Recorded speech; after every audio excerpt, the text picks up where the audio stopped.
Hello and welcome to live Barclays FA Women's Super League coverage of Manchester City against Chelsea from the Manchester City Academy Stadium on this women's football weekend. And on match day 6, City recovered from going a goal down at Leicester City to record only their second WSL win of the season, while Chelsea beat Aston Villa 1-0 at the Bank Stadium, their 5th consecutive win in the league. And oh, how things seem to be getting worse for City. We're in a difficult moment, but we'll keep fighting. What a response from City! I'm in the business of getting results. That is absolutely brilliant. Brilliant from the champions. Chelsea are back on track. Well, Gareth Taylor and his Manchester City squad have seen their season disrupted by a catalogue of injuries to key players. He's again without the likes of captain Steph Houghton, Lucy Bronze and Chloe Kelly. Up to 8 first-team squad members are missing. The team running along your screen there is the same one that won 4-1 last time out at bottom club Leicester City. Well, Chelsea come here fresh from a 7-0 midweek win away to Servette in Switzerland in the Champions League. They're making a couple of changes from that game. And having seen their arch rivals in the defence of their title, Arsenal, drop 2 points yesterday, Chelsea know the importance of closing the gap at the top to just a single point. Fran Kirby has been in excellent form. Chelsea will again, though, be without Pernilla Harder. She is injured. Soo-Yeon Ji back in the starting 11. Millie Bright calling for an intense performance today. Special day for Scottish international Caroline Weir alongside her manager there in recognition of her 100th game for Manchester City. Well, these two football clubs are normally eyeing each other for the major trophies. They went eyeball to eyeball last season. Chelsea pipped City by just 2 points to the WSL title. But Manchester City have work to do to try and finish in the top 3. If you finish in the top 3, that will get you Champions League football. They've got a little bit of ground to make up. And Chelsea, who lost on the opening weekend, you may recall, 3-2 to Arsenal. Since then, they've been imperious. They're on a current run of 10 unbeaten games in all competitions. Jess Fleming has been deputising for the injured Harder. But Emma Hayes has such a deep squad. She has been utilising that with so many matches with the Champions League group stage this season, bringing 6 group games alone. A couple of games already completed this weekend. The North London derby saw Vivian Miedemar score a 92nd minute header. But they've lost their 100% record, Arsenal, against a strong Tottenham performance. Everton Manchester United recently completed, that finished 1-1. And at half-time in the derby, and Birmingham City are trailing Aston Villa by a 1-0. No goals, Brighton, Leicester. West Ham Reading kicks off the same time as we do here. Table as it stands, Chelsea with that opportunity to close the gap to just 1 point at the top. Leicester and Birmingham still seeking their first wins of the season.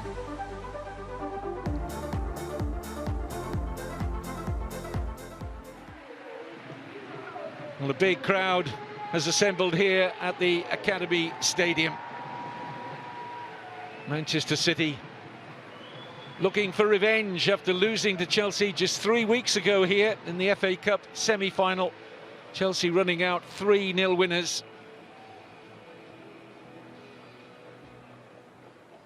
Motivation for these City players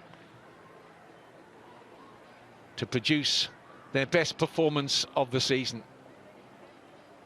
Lots of honours in their ranks. They may be missing key players, but there's still plenty of experience out here. Let's check on the 2 lineups. City name an unchanged team from that win at Leicester. Jill Scott continues to deputise for the injured captain Steph Houghton in the centre of defence. 20-year-old Jess Park gets another opportunity on a big stage, with Chloe Kelly a long-term injury absentee. Lauren Hemp continues to improve game by game, and she'll hope to provide service for captain Ellen White to shine against her former club. City squad stretched to the extent they named 2 fewer substitutes than Chelsea today. The visitors make 2 changes from the 7-0 win away at Servette in midweek, and Katrine Berger returns in goal. She is the #1 for league games and replaces Zechira Mushevich.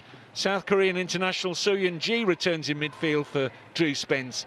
The world's most expensive player in the women's game, Danish international Pernille Harder, remains unavailable owing to injury. 2 captains, Ellen White and Magdalena Eriksson, the Swedish international. All smiles ahead of kick-off. And the 2 managers preparing to bring out the wreaths on Armistice weekend, where we will be reflecting and remembering those who made the ultimate sacrifice in conflicts down the years.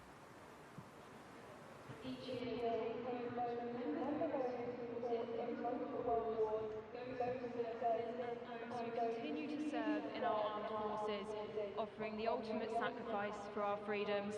Please welcome into the stadium Emma Hayes and Gareth Taylor.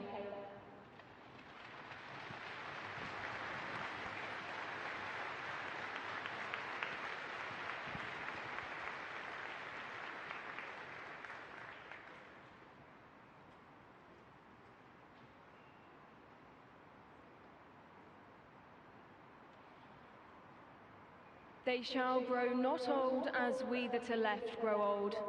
Age shall not weary them, nor the years condemn. At the going down of the sun and in the morning, we will remember them.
Well, both sets of players will be wearing the poppy emblem on their shirts.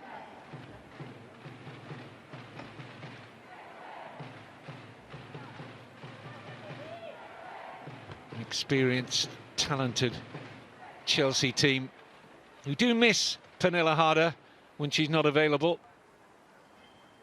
Between them, Harder, Kerr and Kirby scored 69 goals last season, 49 of them in the WSL, on the way to the title.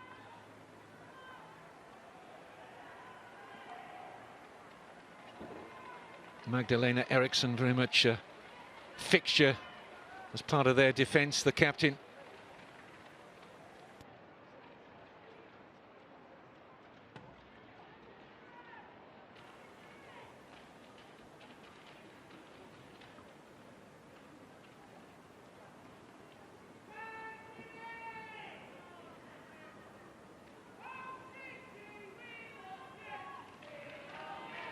Referee just waiting for the moment in which she can start the game. Chelsea will kick us off.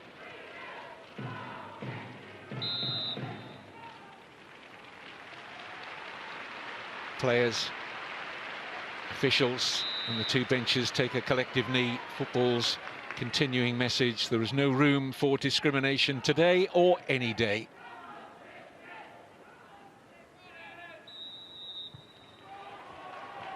So Chelsea attacking the goal away to our left at the Academy Stadium. excited, expectant crowd of a really good game between these two. Manchester City trying to get on the front foot early.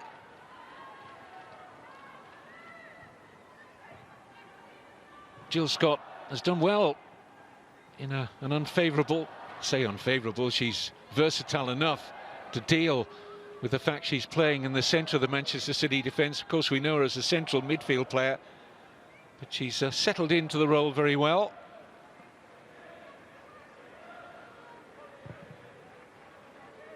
Of the players that Manchester City have out at the moment, no less than 3 goalkeepers. They're down to their 5th choice keeper, just 16 years old, on the bench today. First touch for the stand-in goalkeeper. Oh, she's giving it away. Taib, it must be a goal. Horrible error. And Jess Fleming accepts the gift. And Karima Taib got that horribly wrong.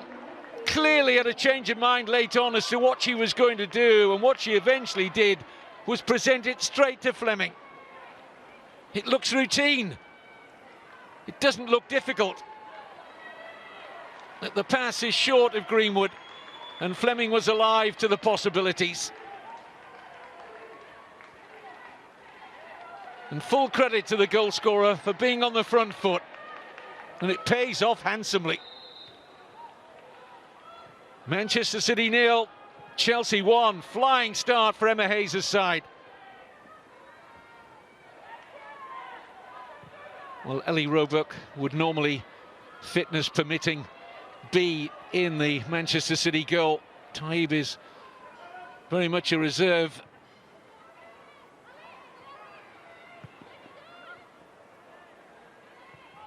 Worst possible start for Manchester City. Here's Demi Stokes. Hemp. Manchester City would have expected Chelsea to have scored at some stage, because that is the 58th match in a row in the WSL that Chelsea have scored. Manchester City looking for a quick reply. Space opening up for the cross. Eventually, Swedish international Filippa Angeldal earns the first corner of the game.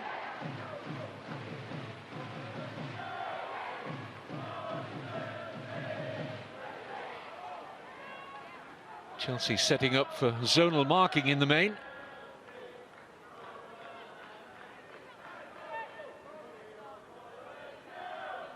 Now they're getting a little closer to the opponent. Referee spotted a push in there. That will be a free kick to Chelsea. Sam Kerr had a terrific season last time out, scored 21 goals in 22 league appearances, 29 goals for the Australian international in all competitions. And for Gareth Taylor, couldn't have legislated for the error that led to the early goal for Chelsea.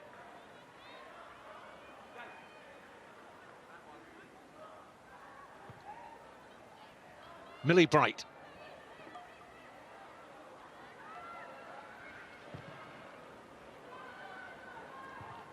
Scott with a header away. Manchester City looking to find a gap here. It's a terrific run from Lauren Hemp, so typical of her. Just glides across the pitch. Great balance, Hemp. Here she is again, and wins the free kick. Foul from Jess Carter. But Gareth Taylor's been talking about Lauren Hemp and says she's so humble, she probably doesn't realise how good she is. But they all know in the Manchester City ranks how good this 21-year-old is, and what a great future she's got ahead of her.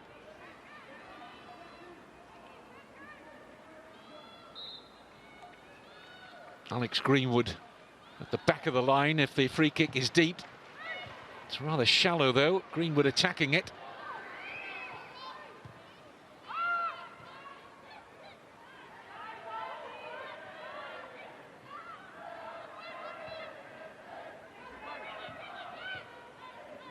Kira Walsh. This is Stanway. Travels through to Berger.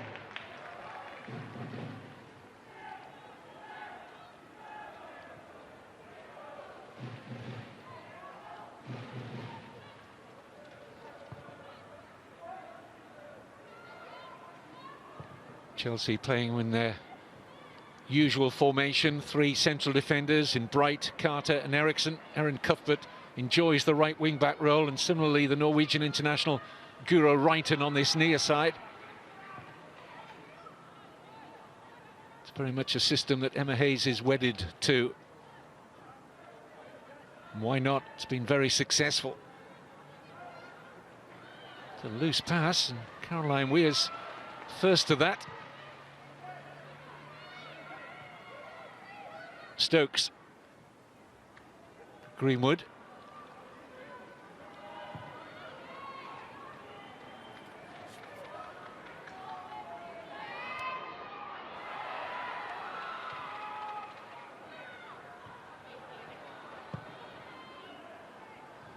Another poor clearance by Taib. Manchester City quick to recycle possession through Georgia Stanway. There's a touch off referee Rebecca Welsh there. So play will be halted.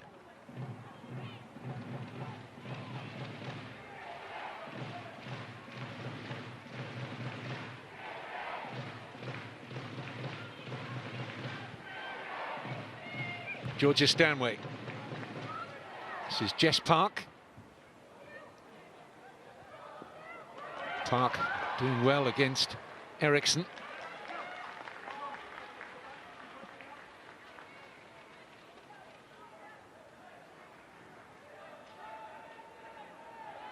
Alex Greenwood, the player who was flat-footed from the clearance from Taib, which led to the Fleming goal. Nothing that the defender could do about it. It was a goalkeeping error. Here's Jill Scott.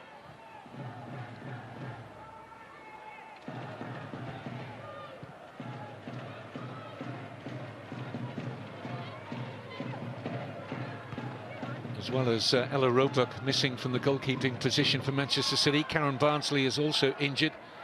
Kiara Keating has picked up a fractured elbow, the teenager.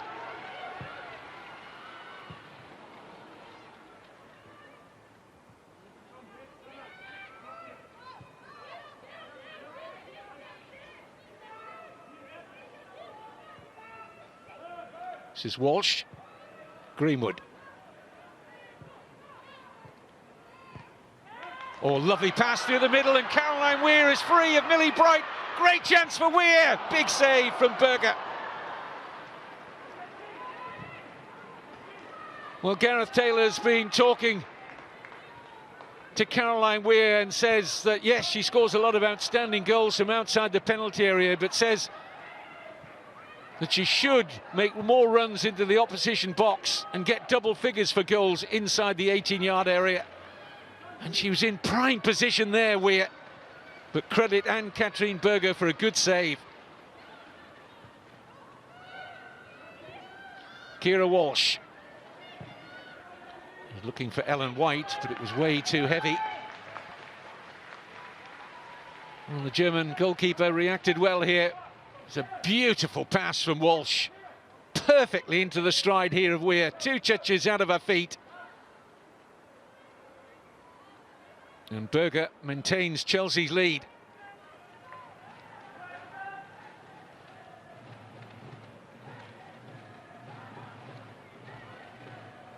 Well, that would have been a way to mark her special day, 100th appearance for Manchester City.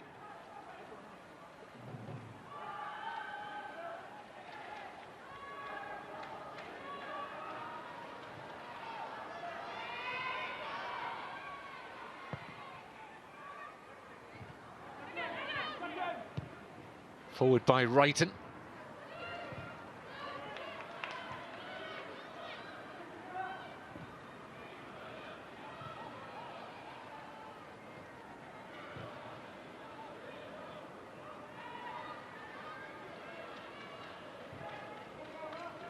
Bright.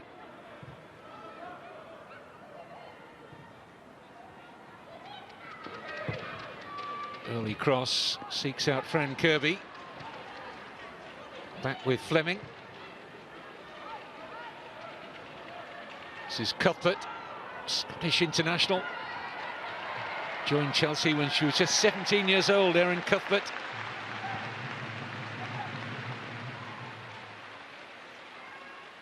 Lauren Hemp tracking back very well.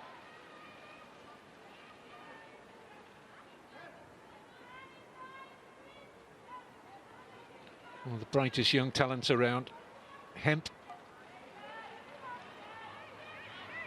scored in each of her last 2 league appearances against Chelsea, and Manchester City need that run to continue.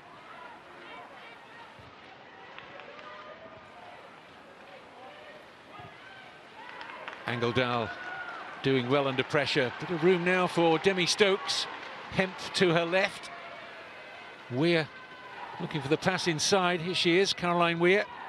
I expected Hemp to be making the run. Misunderstanding.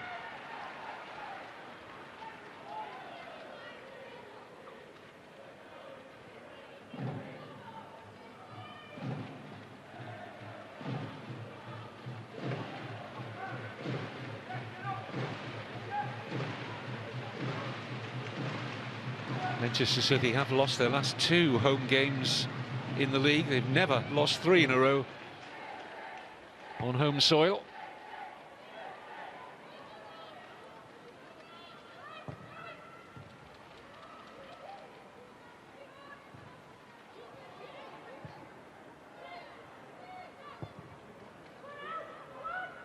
Eriksson, Carter.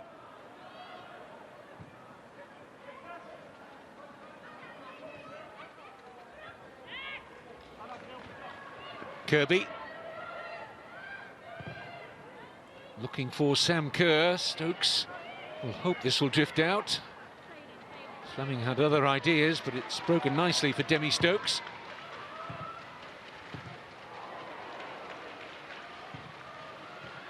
Weir. Walsh. Scott. Stanway.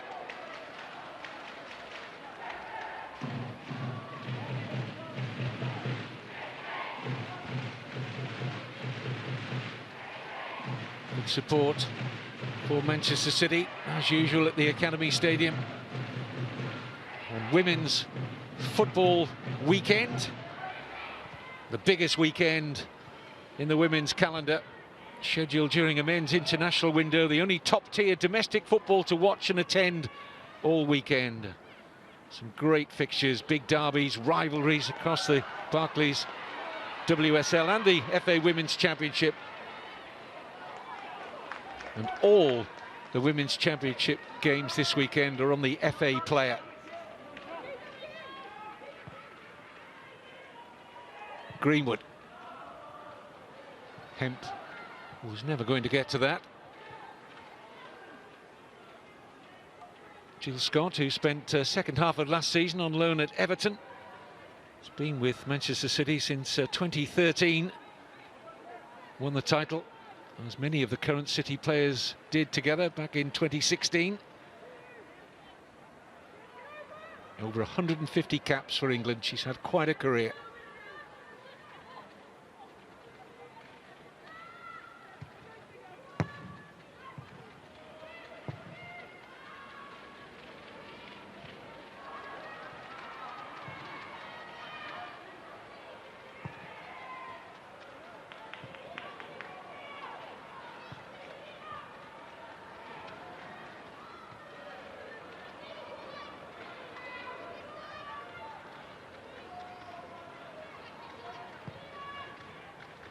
Georgia Stanway, sent off recently in the Manchester derby. Stanway.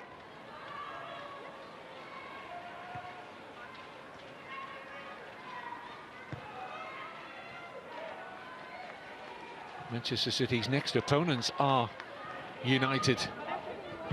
It's in the League Cup this coming midweek. Nice turn from Angledahl away from G. Hemp looking for Ellen White.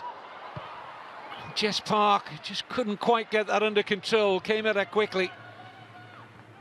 But the cross wasn't too far away from finding the head of Ellen White.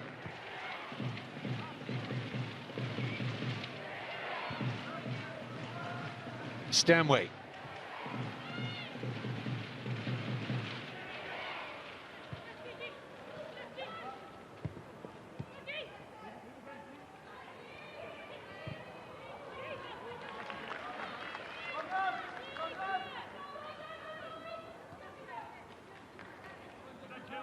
See how close Ellen White was to getting her head onto this Lauren Hemp cross. If it hadn't been for deflection off Millie Bright, I think she would have got the header in. Watch the deflection here. Ellen White was poised.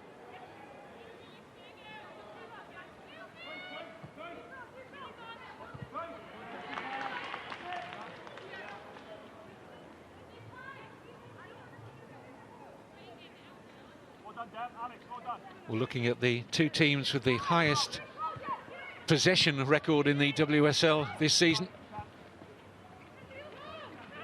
Both averaging just under 70%.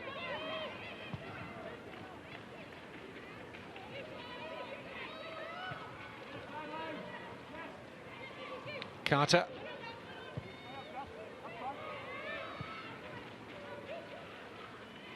Bright.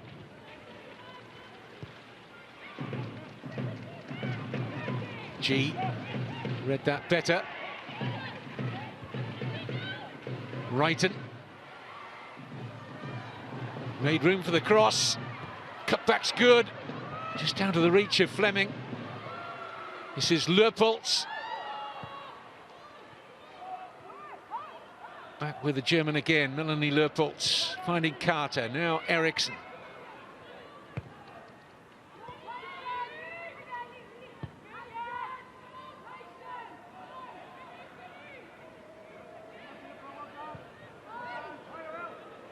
Chelsea are masters at dictating the tempo of matches. Can slow it down like this and then speed up their passing and catch the opposition unawares. Good work from Hemp.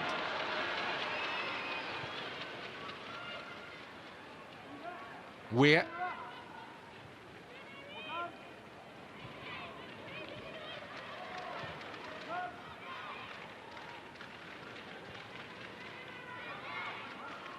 Greenwood.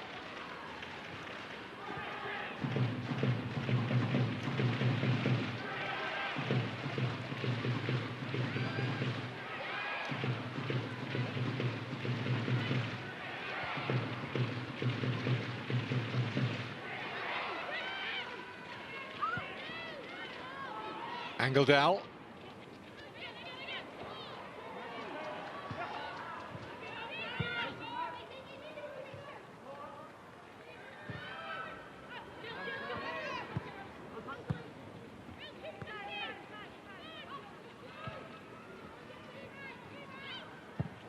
Greenwood looking for Park.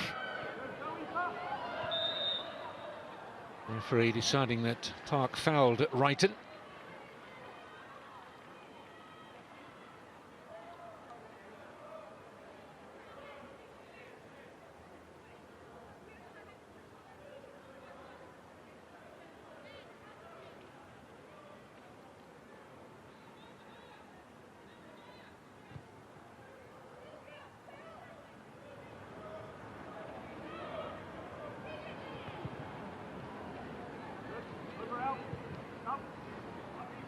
Ellen White looking to apply pressure on Berger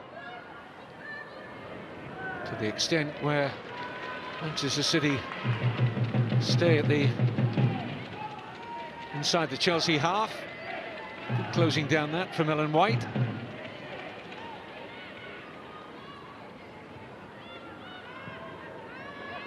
It's misplaced by Weir.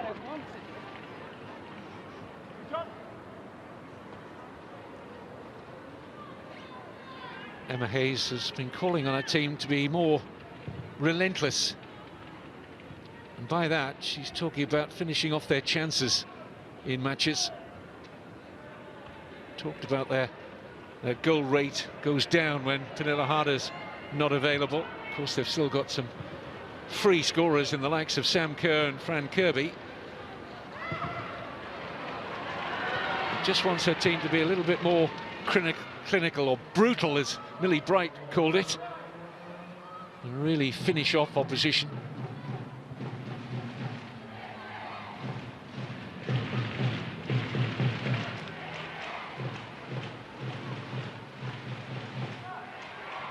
Just waiting her chance, Ellen White.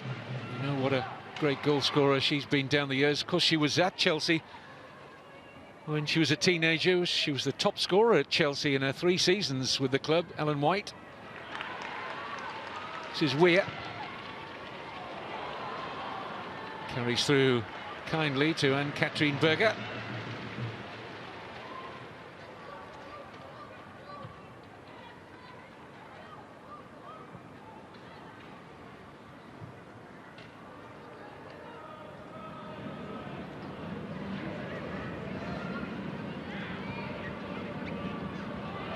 Been a goal in the other 3 o'clock kick-off in the WSL today. West Ham have taken the lead against Reading.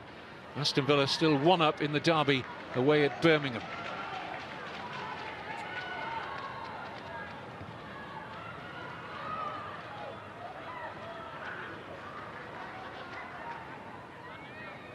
Demi Stokes will take the Manchester City throw. Keira Walsh. Stanway. Given away by Angeldal.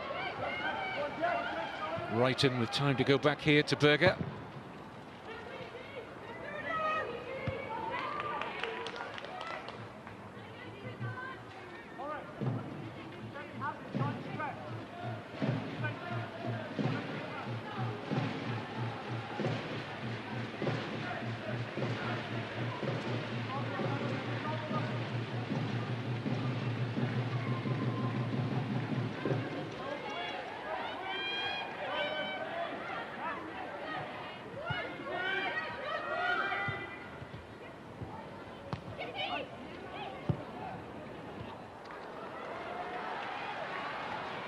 Good cover from Stokes. Alive to the threat. Excellent defending from Demi Stokes. Carter not risking the back pass. Neatly done. G.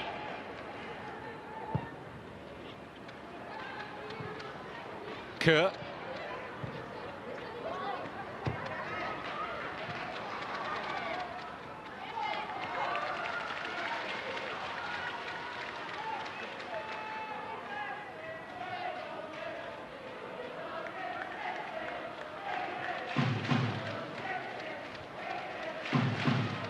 Curious stat concerning these two teams, that Manchester City have not beaten Chelsea in the last 10 meetings in all competitions, and yet Chelsea have never won away at Manchester City in the league.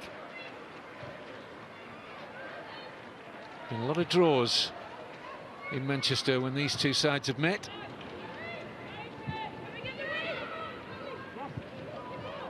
Indeed, the away fixture against Manchester City is the only one that Chelsea have yet to win in the WSL.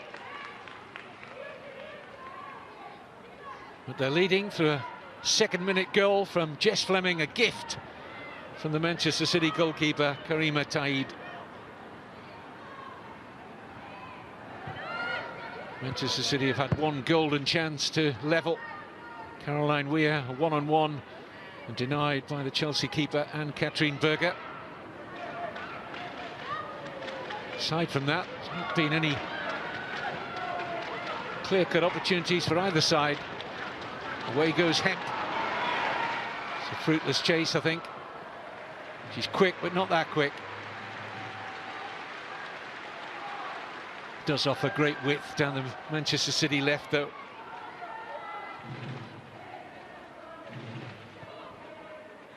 Emma Hayes done a wonderful job with Chelsea down the years.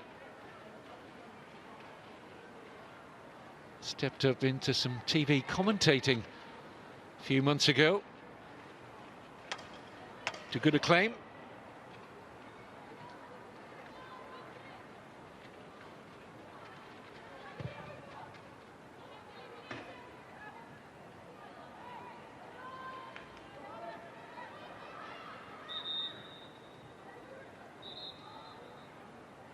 Referee just halting the Manchester City throw. Berger feeling a twinge in the hamstring.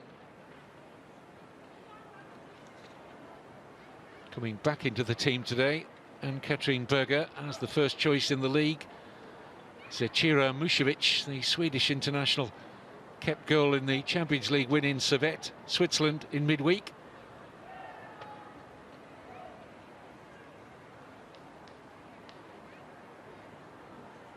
Just as well, this isn't a goalkeeping problem for Manchester City, given that they've got problems with a capital P in that position this season. This is where Berger felt it. Winced as she cleared that right-footed.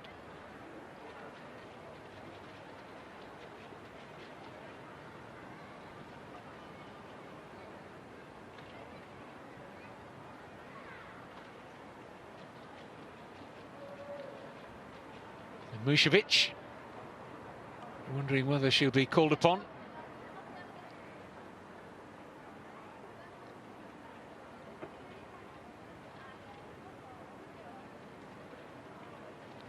Sometimes goalkeepers, as opposed to outfield players, can deal with a hamstring twinge, if that's all it is. I mean, if it's a pull or anything worse than that, then there's no point in asking Berger to continue. Of course, outfield players can take goal kicks for her.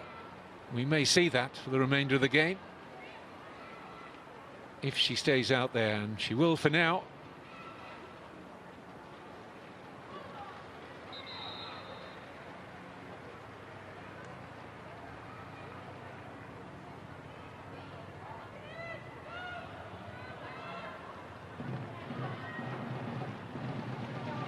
Don't think the Chelsea players will be risking too many back passes in open play to their keeper if they can help it.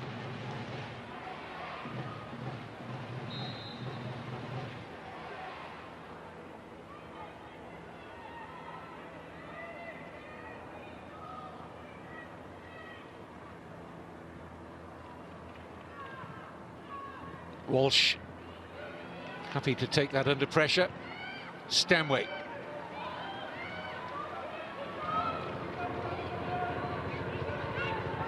Park, held up by Wrighton.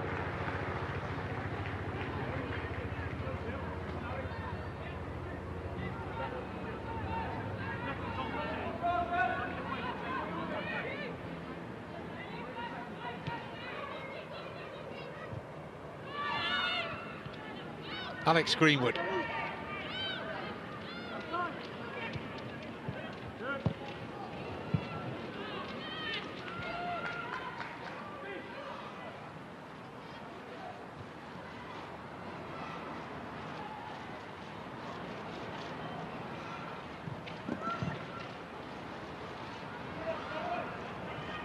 Chelsea pressed the ball so well out of possession, forcing Manchester City backwards.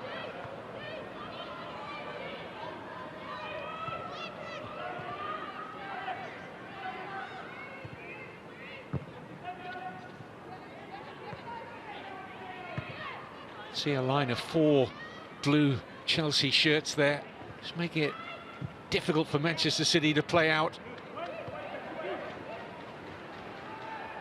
Of course, if you can break the press, sometimes you can have an overload in terms of player advantage further up the pitch. Good work here from Weir, trying to release Hemp, and Cuthbert has conceded the corner. Had to track back diligently there, Erin Cuthbert. Good work from Weir.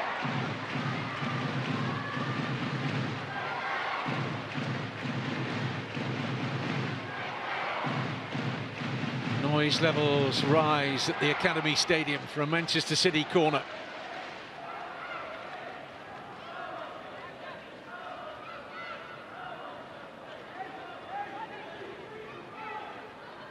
Jill Scott with her height, obviously a presence in there, tacks the near post, it's deeper.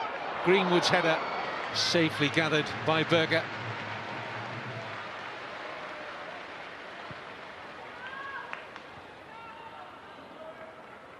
Not much pace on the corner, really. Difficult to generate power there, Greenwood.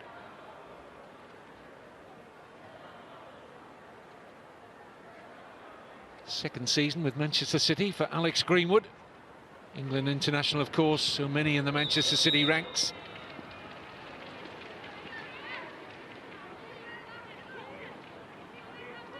Chelsea offside. Gareth Taylor had a professional football career himself, played for Manchester City, striker in his days.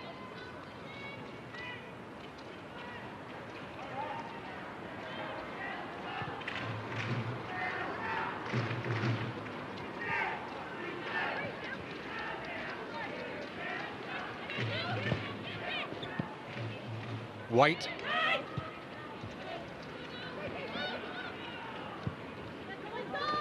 Stanway. Walsh. Nice approach play this from Manchester City. Weir. Now Lauren Hemp. Wait for the cross. Hemp goes for the drive towards goal, just in case there might have been an error from Berger, but the hands were clean for the Chelsea goalkeeper. A nice move that from Manchester City. Ellen White looking for pieces off the goalkeeper that were none.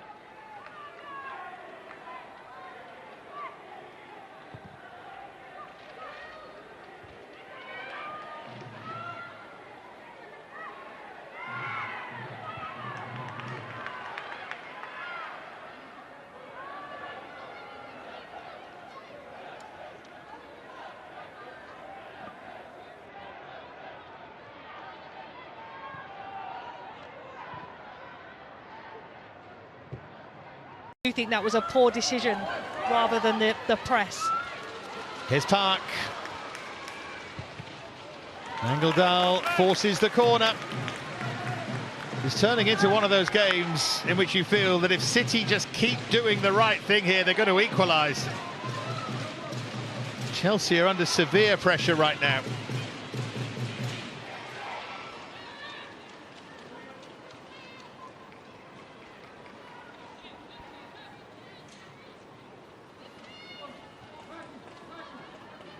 See, Ellen White has barely been involved. Former Chelsea player, of course.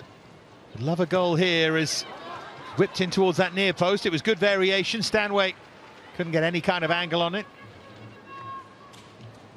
And that's the thing, when Alex Greenwood is delivering, you know she can hit front, middle and far with accuracy, and it's, like you say, good variation to try and catch Chelsea out. I think Georgia Stanway just went past the front post a little bit too much to try and then get it goal bound. It's a lot to ask of her.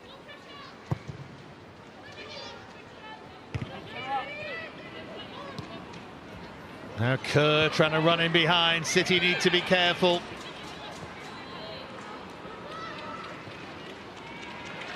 I agree with you, by the way, about Harder and the press. She is such an impressive orchestrator of it when you see Chelsea in full flow. And it takes more doing than it looks, getting that right. Isn't that a pretty picture? Not great, probably, if you're a goalkeeper and that's your angle, but still a nice scene in this corner of Manchester. Great to have the sun out as well at this time of year.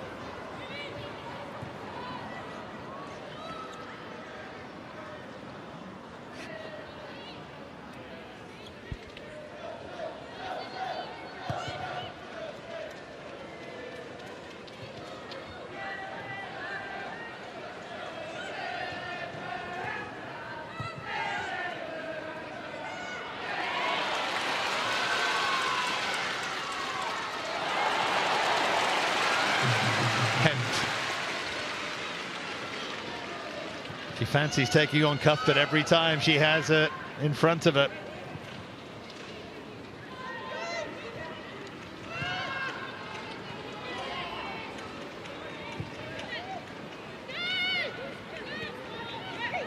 "10 minutes to go until half-time. City still pushing. Lily Bright just got a bit too close that time to Weir. It's a really good ball from Alex Greenwood, and that's what I mean with her distribution. She can go over the top or she can play into midfield, and Caroline Weir loves receiving the ball in tight areas under pressure. She's used to that, and it brings out the best in her skills.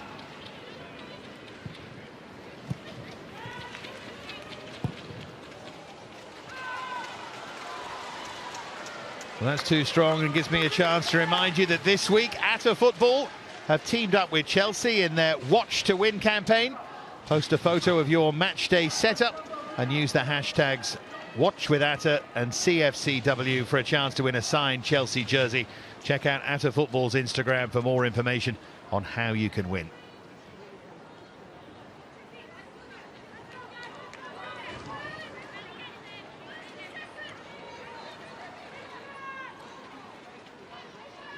Here's where your goal kick theory is tested, Dave. Well, she's taking it herself, yeah. Disappointing. It used to happen so much in the old days that a fullback would take the goal kicks. Showing my age. Here comes Hemp. Could go either way as well, which is always a threat when you're playing at fullback, especially when you're not a fullback. Filling in there as Cuthbert is, trying to close down Stokes.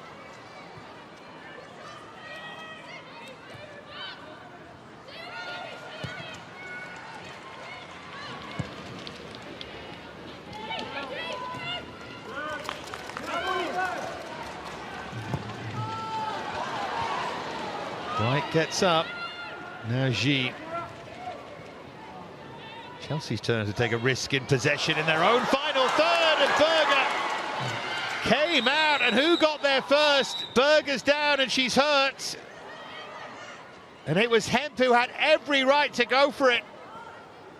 They both clattered into each other almost simultaneously. She's given the free kick, I think, to Chelsea. Let's have a look at this again, Laura. It was a really short back pass from Cuthbert, wasn't it? And like you say, both players' eyes on the ball. I think Lauren Hemp gets there first, just tries to toe it, but they've already committed to take the ball. The question is, firstly, I hope they're both okay. Could you argue that that's a penalty? I think you could. I think Lauren Hemp definitely touches the ball first. She's onto it. She tries to poke it past Ann-Katrin Berger, but...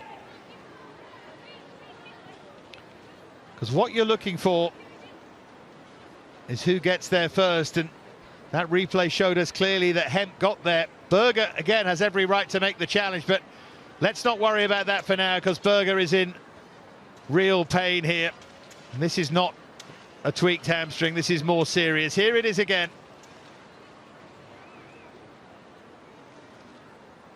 How much of the ball does she get? She does make contact with it, and that is enough to stop the referee giving it probably. It was just a strange coming together as well, but I tell you what, the saying goes, you've seen them given.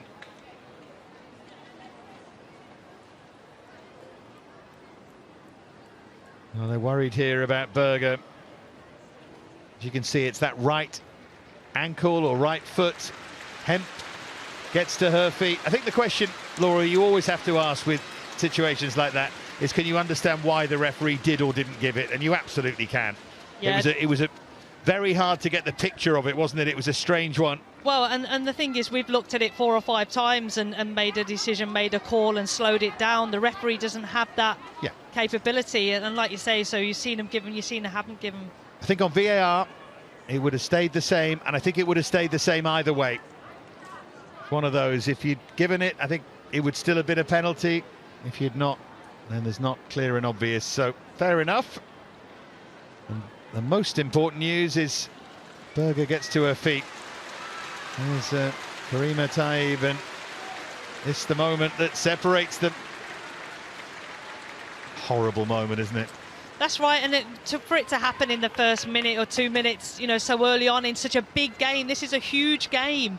And we all know you need to grow into the game. As a player, you need to maybe get the first pass, first tackle, first head. You need to grow into the game, do the basics well, and then let the game evolve and happen. But to make such an error so early on, you know, you can see how hard now you have to work to get back into the game. You can see the strapping there. Get the shin pad back on.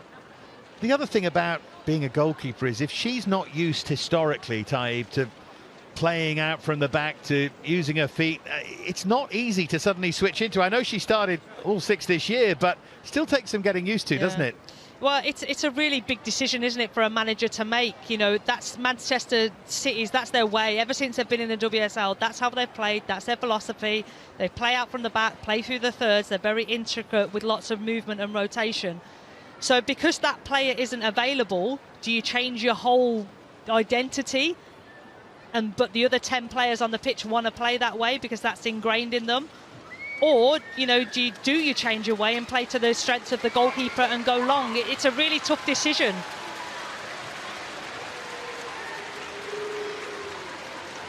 I've got to say, I love the care here from Millie Bright. The team spirit's great.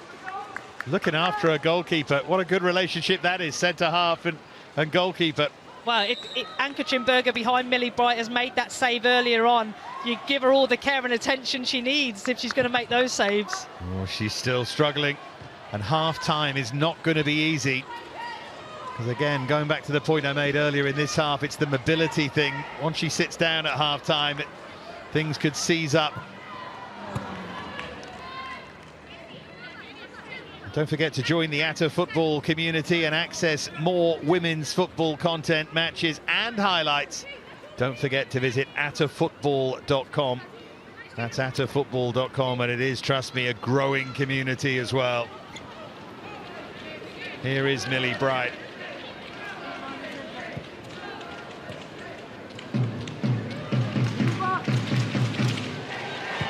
Home fans trying to get behind their sides.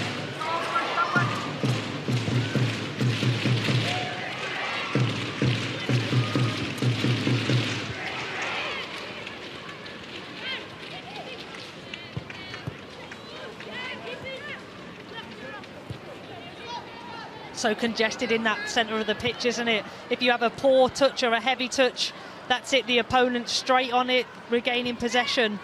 If it goes into that central areas, it's got to be quick, it's got to be under good control.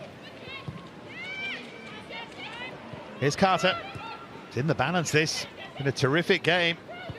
We had a thrilling North London derby yesterday. And it's not quite got to those sort of thrill levels yet, but there's every chance it could in the second half, and there's been much to talk about. And City will feel unlucky that they're not level, and I'd be inclined to agree with them.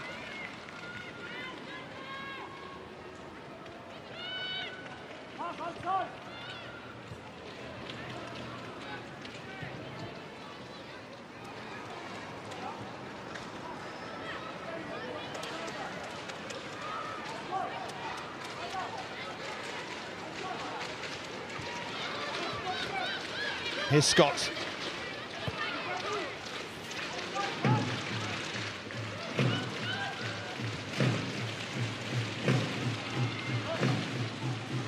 Weir. Cuthbert read that well and slides it behind for a very cheap corner.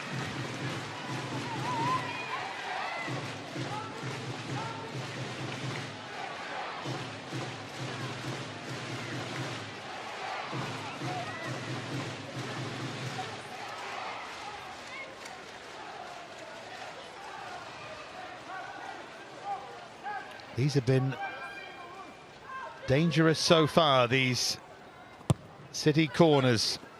Right on top of Berger, testing out her fitness. Now Stokes.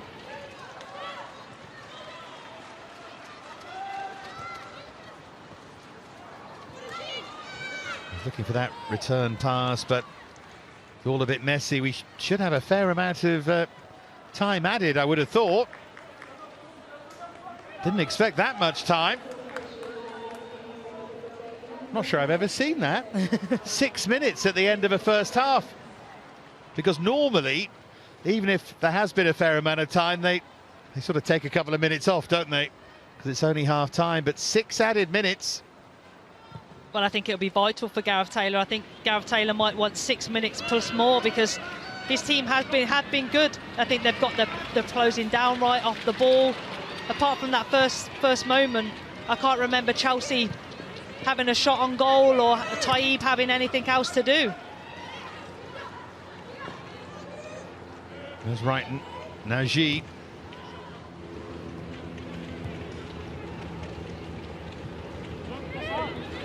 Consider the quality that Chelsea have got. Fine forward line and big names. We barely mentioned Kerr and Kirby, and normally they're the focal points. You're right. I think they're just having to do so much defending that they're having to concentrate so much on the movement, the rotation of City. They're comfortable on the ball, and I just don't think they're getting their pressing triggers right.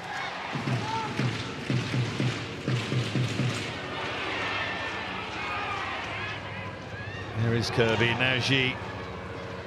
Of course, having said we barely mentioned them, you watch Frank Kirby 2-0 right on the stroke of half-time. Written in the stars, we'll see anyway. But that would be harsh on City.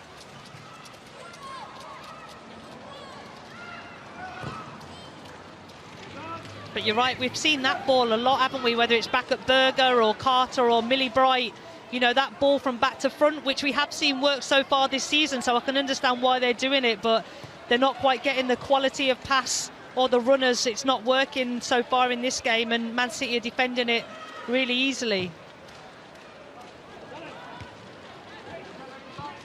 Always feel it's more effective when it's mixed up, don't you? When you go short, and then surprise teams by going long over the top. Chelsea haven't really done that here.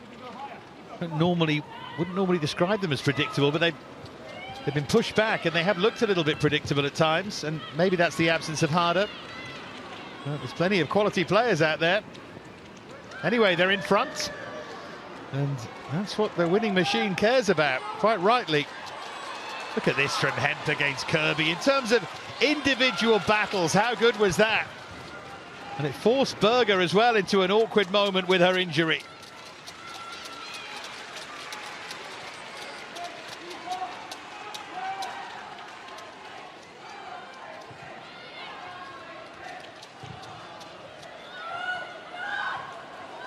I have to be careful here. Stanway caught in possession, now G. Look how desperately Chelsea are getting forward now on the counter as G lofts it and looks for Kirby for Kerr.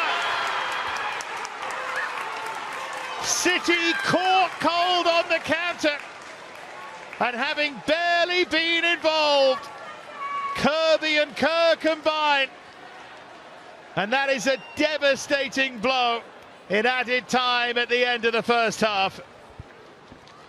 Man City have only got themselves to blame, haven't they? Started in Chelsea's half with a square ball from Alex Scott to Georgia Stanway. Finally, Chelsea got their pressing triggers right, and look how hungry they are. They're breaking numbers. And gee, look at this pass. At first, look at that pass. What an exquisite pass. And then Kirby and Kerr know exactly what they're doing, but this pass makes the attack. It just bypasses all the Man City defenders. It's hard when the ball goes over your head. It's hard to defend that. It's a great header from Kirby as well. I think it might be Guro Wrighton, actually. I think it was, yeah. You're right. Our apologies.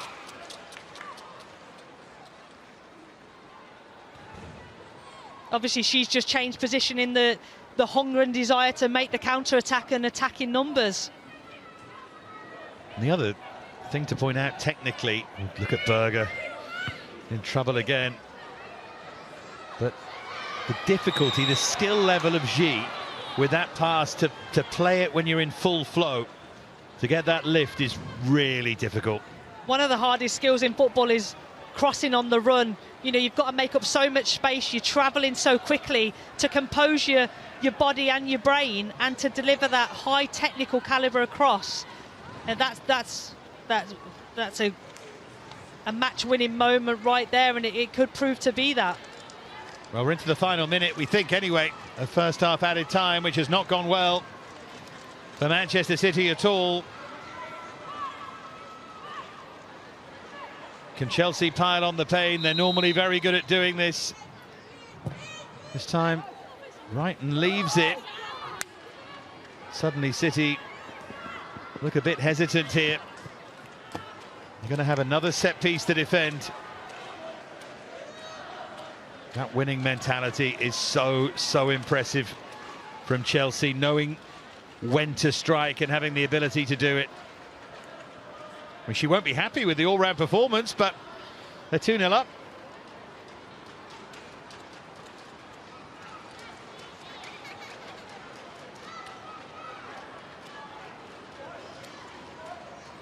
Much to ponder at half-time for all involved. That header is nudged over by the captain Magdalena Eriksson, and that will do it for a dramatic and entertaining first half that started with a mistake from Taib that led to the goal for Jesse Fleming. Goals at either end of an entertaining half. Sam Kerr finishing the lovely move started by Ji on the counter-attack, slotting home comfortably in added time at the end of that half. City have been the better side, but they trail half-time. It's Manchester City 0, Chelsea 2.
So dramatic first half in Manchester, and at half-time it's Manchester City 0, unbelievably really, Chelsea 2, and we can take a look back at the highlights of that first half.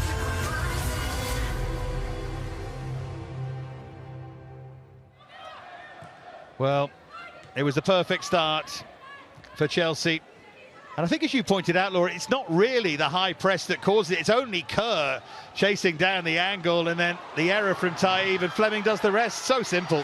That's right. Taib has got options to the left and right, maybe wider to the fullbacks, but Kerr's going fast. She's going with intent, but it's a great read, individual read by Jessie Fleming, and then to have the composure to finish it like that is really well executed.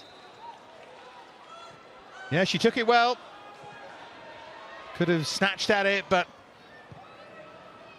did it nice and cleanly. And then City looking to respond, roll through for Weir. That's a fine save from Berger.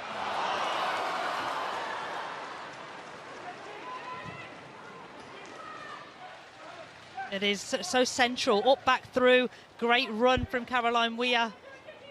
She just takes probably too many touches, but well defended by both Millie Bright and Katrin Berger. That kept them in at such a vital time. And then Greenwood did well to find a little bit of space. This was just after Berger had hurt her hamstring and guided the header, but it was straight at the goalkeeper. Yeah, good connection from Greenwood. If it goes even in the corners, I think that's a goal, but the fact that it was so central made it easier for Berger. But then the story took a turn. 6 minutes of added time at the end of the first half. And first of all, we're finding Hemp, and good movement from her. You know, could you have argued that could she have crossed it? I think there was only two Man City players in the box, but it's great build-up play, really 1-2 touch passes. And again, look, she's got Ellen White, Jess Park maybe to aim for, but she decided to take the shot, and it had to be a worldie to score from there. Yeah, it did. This was the nightmare at the end of the half. Stanway caught in possession, and even though City make the mistake, it still needed punishing.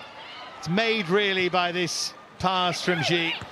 Great header back, and Kerr making it 2. It's just the ultimate lesson on counter-attacking, isn't it? How to win the ball back in your own half, attack with numbers, move the ball, quality of pass, and then to finish. A really top quality goal.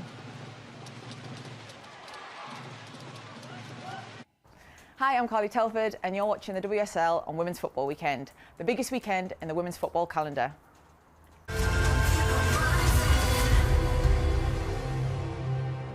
Places in midfield.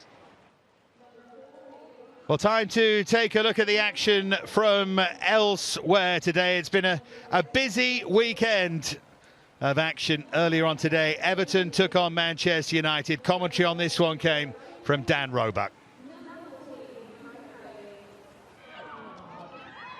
Manchester United should be able to clear here, and do. This is Rousseau.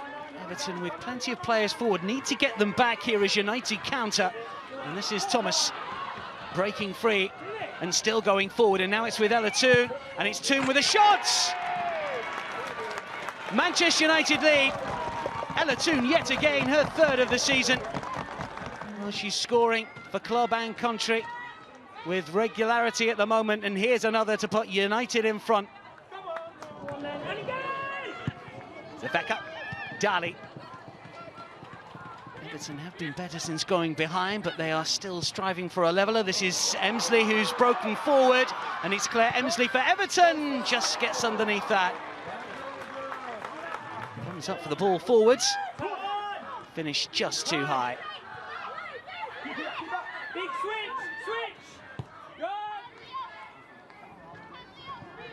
Dali.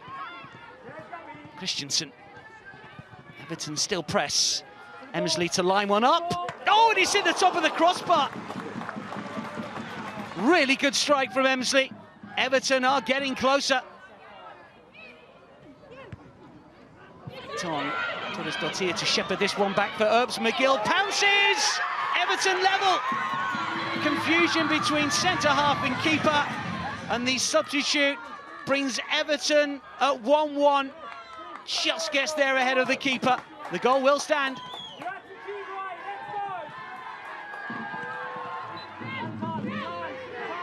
Zellum, Staniforth, Toon through the centre, makes an intelligent run. Ella Toon coming forward again, and still Toon with a shot. McIver with a save. Was that the chance, and the last chance maybe for Manchester United?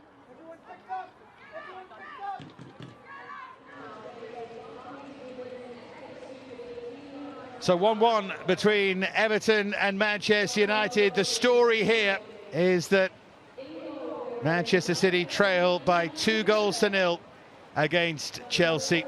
Goals for Chelsea from Fleming early and then Kerr late, but it doesn't tell the story at all of the game. Manchester City have been excellent at times. They responded well to conceding the early goal, and they dominated for large periods. They might have drawn level, but you could almost sense, if you've watched Chelsea a lot in recent years, you could almost sense what was going to happen, and sure enough, Sam Kerr found the second goal, and now it feels like a long way back for Manchester City in the second half. Half-time here, Chelsea leading by those 2-0.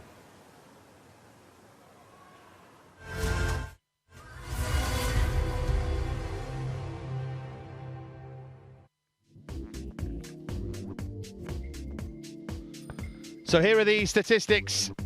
5 shots to 3 for Manchester City, 4 on target to 2, and 4 corners for City, 1 so far for Chelsea.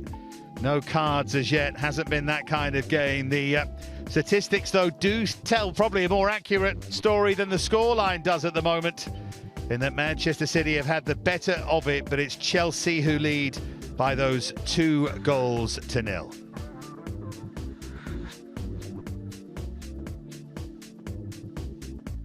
So that's the story of the first half statistically, and of course the second half is coming up shortly.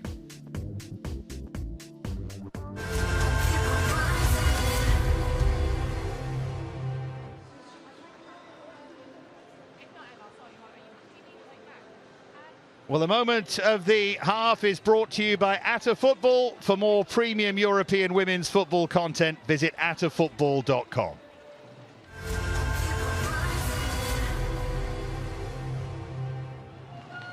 And of course, here is the moment of the half. The wonderful ball in by G, and the second goal finished off by Sam Kerr, but it was made by that picture-perfect pass.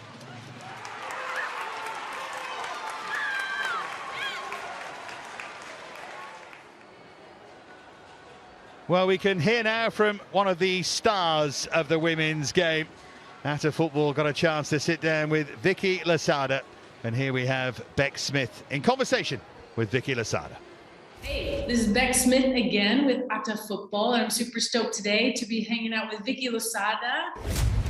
You won the Champions League last year. You then transitioned from Barcelona to Man City. What was that transition like? Weather, culture, training? The weather is a big thing, but I'm used to it because I was here in London. I have to say Manchester is darker. But the most important for me is to join City, to play with this team, to be back in the English League and enjoying, and looking forward for the game in the weekend. What are the major differences between either Barcelona Man City style of play or the Prima Iberdrola and the Barclays FA WSL in general? I mean, talking about the team, I think the basics in general are the same, which we want to have the ball, we want to have personality, be brave, playing a nice football, but a few things are different than what I was used to in Barca. And I think it's a massive test for me also to keep growing. And with the league, it's a physical league, quicker. And I think the differences between the teams in the top of the league and the bottom are smaller, which makes it very interesting and very exciting game. What was the biggest difference in the style? Yeah, I mean, I think the difference in the team. Yeah. I mean, the objective, the target is the same. Yeah. But the process or how you get to that target is different. I mean, different positions, different movements, but in the end, they're the same. Yeah. Yeah. And what I'm not gonna say. I'm not gonna say. No, you're not giving us any secrets here today. Basically, the end is to win. We got that part though. Yeah. Right? Yeah. Play nice football. Yeah. Be involved in the ball and win.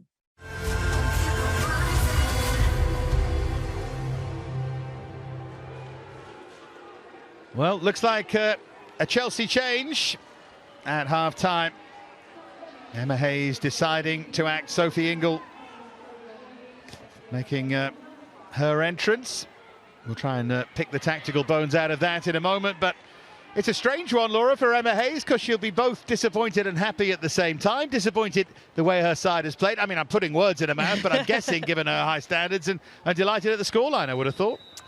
Ultimately, you're delighted with the scoreline, aren't you? You're 2-0 up and you haven't won away at Man City, so you're delighted. But it's about performance, isn't it? It's about, she knows she's got some big games coming up. Every game matters.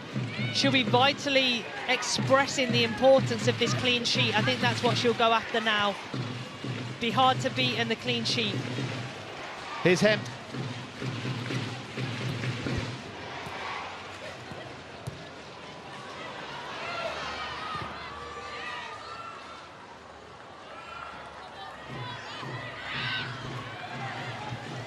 Well, Cuthbert, can't believe that hasn't gone her way. Much has gone their way today, though, so don't protest too much. She's the ultimate competitor, Erin Cuthbert. I don't know if she's right there. I think she's 100% right. Oh, you do? Just took a nick on the way through. Anyway, City trying to drag themselves back into this. If they get one, they could well get two. Angeldal, though, with a heavy touch. Where does that Chelsea ability come from then, Laura? That winning ability, that mentality? Because it's easy for commentators like me to talk about it. You've been in it. How do you get to that point? I think, well, first of all, when you've got a world-class keeper in Ann-Katrin Berger, and she really has come up big, you know you've got the security, and she's game after game, she makes the ability to make game-changing saves. But then also, when you're playing on a team with Frank Kirby, Sam Kerr, Pernilla Harder, even Fleming, Guro Wright and Cuthbert, that talent, the goal-scoring talent, if you know you can stay in games, if you know you can defend competitively with concentration and focus, you know you will always score goals. So as long as you can do that, it's just the confidence knowing that you just need one chance to get a goal because of that talent on the pitch. You got the thou shalt not pass attitude of Millie Bright as well to lead everything at the back. And there's another misplaced pass, and Kerr trying to seize on it. Kirby getting there in support. Great pace from Kirby. And she went for the right finish, didn't quite execute. And City are just about able to scramble it away, but only just. You could see exactly what Frank Kirby was trying to do there, and it nearly came off. Again, another unforced error, isn't it, from Man City? Jill Scott's got time and space on the ball to pick a pass, but she decides wrong decision to pass to Sam Kerr. But again, like you say, Frank Kirby was trying to chip it over into that far corner. Good save from Taib, but although she's parried it straight out into the centre of the goal to give Chelsea another effort.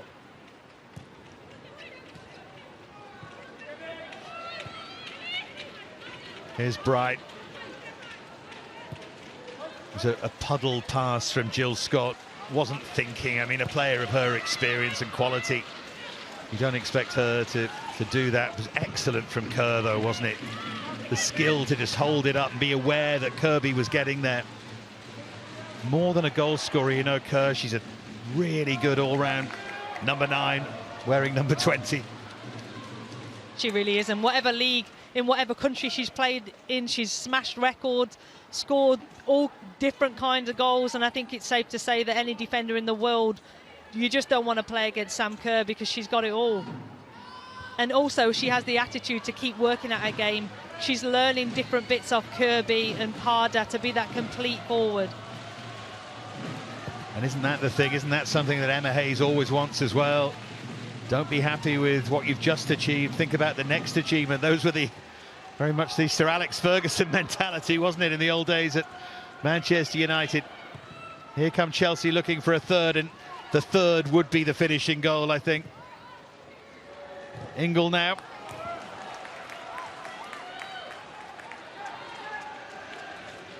The thing that would drive you mad, and I know we've got a long way to go if you were Gareth Taylor, is that people casually looking at the scoreline without having watched this game would expect it. But it hasn't gone that way at all. It's not really a fair reflection. I'm not suggesting Manchester City deserve to be 2 up or anything like that, but they don't deserve to be 2 down.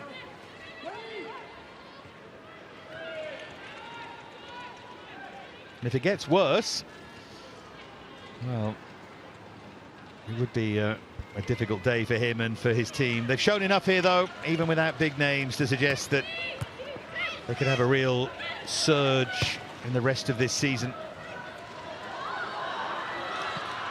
Kerr.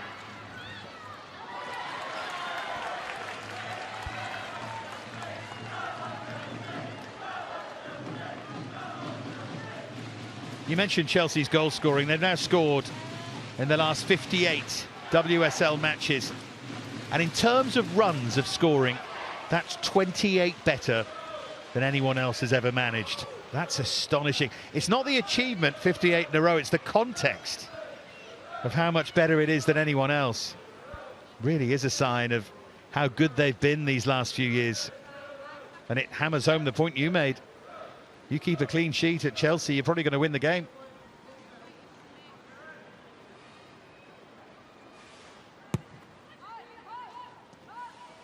Short this time, and City just went to sleep a little.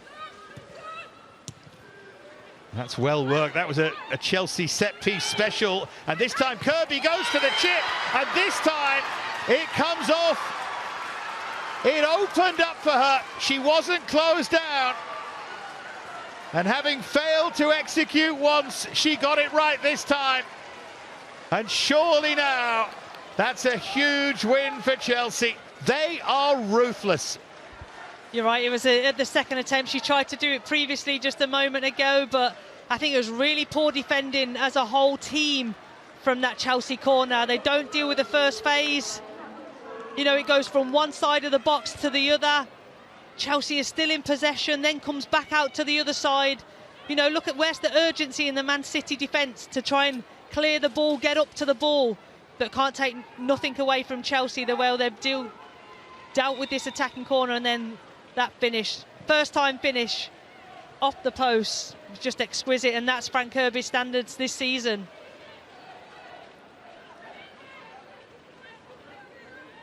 But you shouldn't be able to, good though they are, play that many passes inside the opposition penalty area without challenge.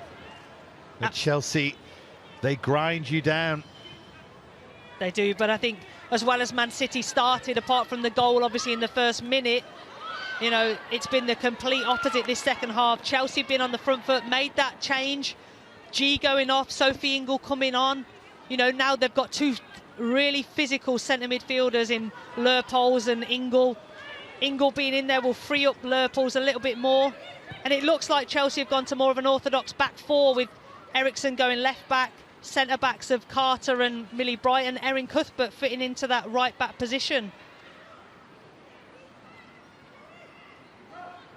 Yeah, from 45 minutes on, it's been all Chelsea, both in added time at the end of the first half and now in the second, and this could get ugly for Manchester City. They are going to lose 3 in a row at home in the WSL for the first time. Of that, there's no question, I don't think. And it's going to be Chelsea's first ever away win against Manchester City in the WSL. At the moment, the scoreline is exactly the same as it was in the FA Cup. Game at the end of October. 3 different goal scorers. The details not all exactly the same, but Chelsea dominant once more. How big is that return against Arsenal going to be? But here's another clever ball for Kerr, and oh, she got down slowly there, Taib, and pushed it around the post. Again, it's ball blow from Chelsea, isn't it? Too easy to get down the sides. Gura right, and what a great ball that is, but again, no defender in sight. Sam Kerr liked the look of that one on the half volley, doesn't really connect with it. Good defending in the end by Demi Kerr. I think Kerr's effort's going wide, and Demi Stokes touched it a bit closer inside the far post. I was a bit harsh on Taib there. That was quite a good reaction save. I didn't see the deflection. You do fear a bit, though, for City. This is a good test of their professionalism and togetherness now. Chelsea are in the mood. They made a big goal-scoring statement at Manchester United. 6-1 win, and they might just have something similar in mind here. Well, that's it. Man City need the players to stand up and be counted and enjoy defending, enjoy being ugly, getting the first contacts.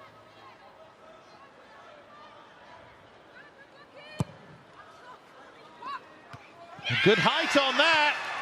City didn't deal with it, and Eriksson got up. The captain makes it 4, and this now is turning into a rout.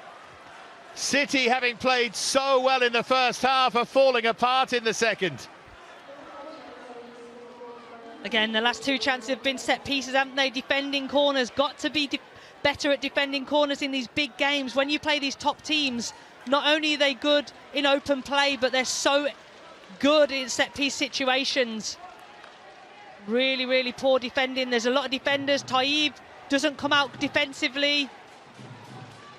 And Eriksson, really good. She just jumps, doesn't she? Sometimes in those situations, there's too many people trying to deal with the situation that everyone leaves it to each other, and there's no one commanding, comes and deals with the ball and gets that first contact. Really disappointing this second half for Man City. Well, to me, that's really poor from the goalkeeper. The feet weren't moving. It was pretty close to her, and there's one person in there that can use their hands and use that extra leverage. She was pushing her own player out of the way, and she was static, and she got nowhere near it. Problem is, I don't want to pile the problems of Manchester City on their third choice goalkeeper, who's been thrown in really for the whole season.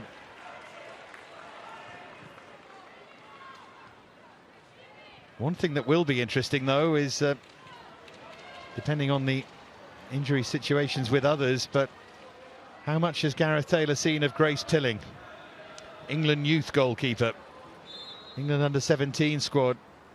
Because you'd be thinking that way. You're on the bench today, you'd be thinking down the line. Big call.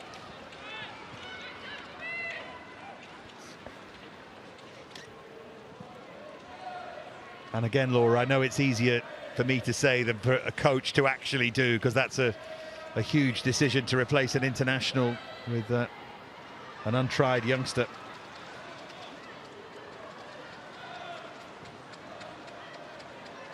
But like you say, I don't think you can just put all the problems on Taib. I think it's a whole team effort, isn't it? It's not being... If the players that had the chances in the first half were clinical, put those chances away, the emphasis and the pressure goes away from the keeper and the defenders. It's always a pendulum that swings. Absolutely. Just when a goalkeeper isn't playing with any confidence, it makes things hard for those in front. And it's not me saying she's a bad goalkeeper, more that she looks completely shorn of confidence to me. Anyway, there's one man who's paid to make those decisions, and we'll see what he comes up with. For now, I think Gareth Taylor would take 4-0 with over half an hour left to play, and Chelsea seemingly in the mood. And they're in the mood again here, and it nearly fell kindly and might yet for Fleming. Now Kirby got a fortunate bounce of the ball there, City.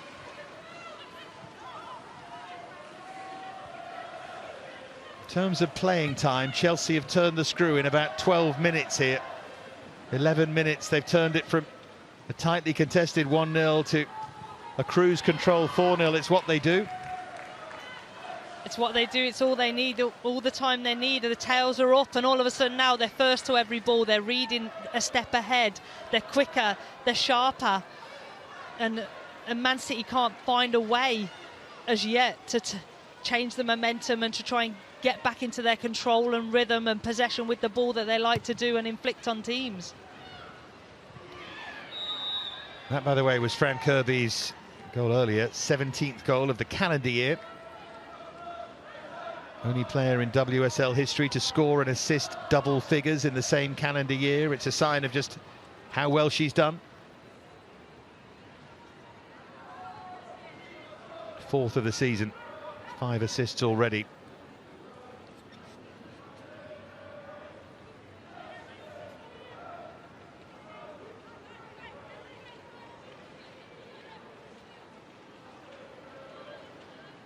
Defensively, it's at moments like this, in games like this, you think of Lucy Bronze and Steph Houghton.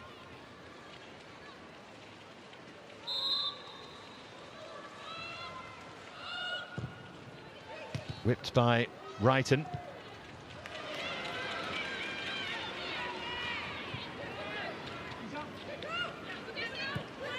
Bit of muscle flexing from the Chelsea squad as well to bring on Sophie Ingle, and you look and see the rest of the quality they've got on the bench.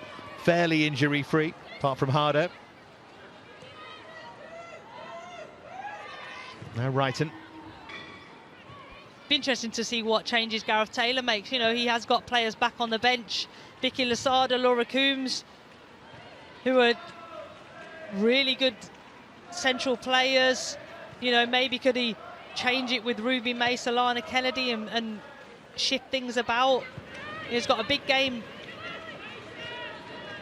on Wednesday in the Conti Cup, which Man City are doing really well in so far. So it's what's that future thinking looking like? That bounced awkwardly. Well dealt with by Stanway.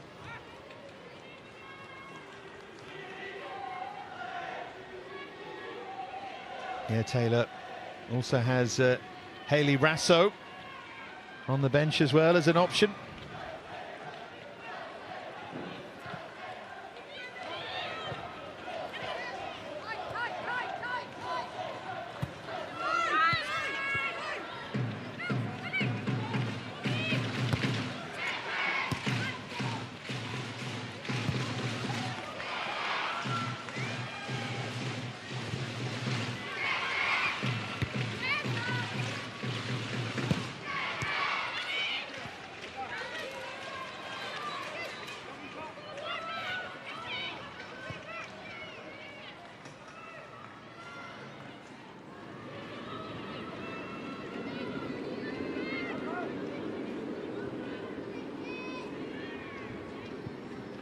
Right.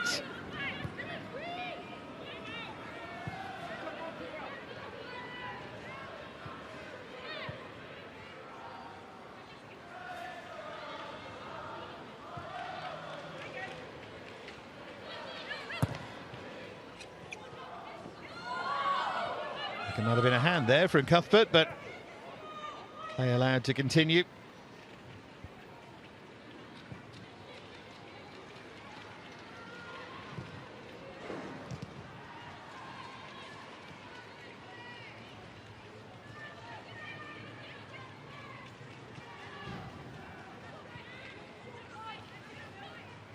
Now Bright.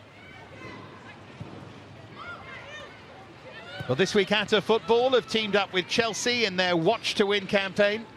Just post a photo of your matchday setup and use the hashtags WatchWithAtta and CFCW for a chance to win a signed Chelsea jersey. Check out Atta Football's Instagram for more information on how you can win.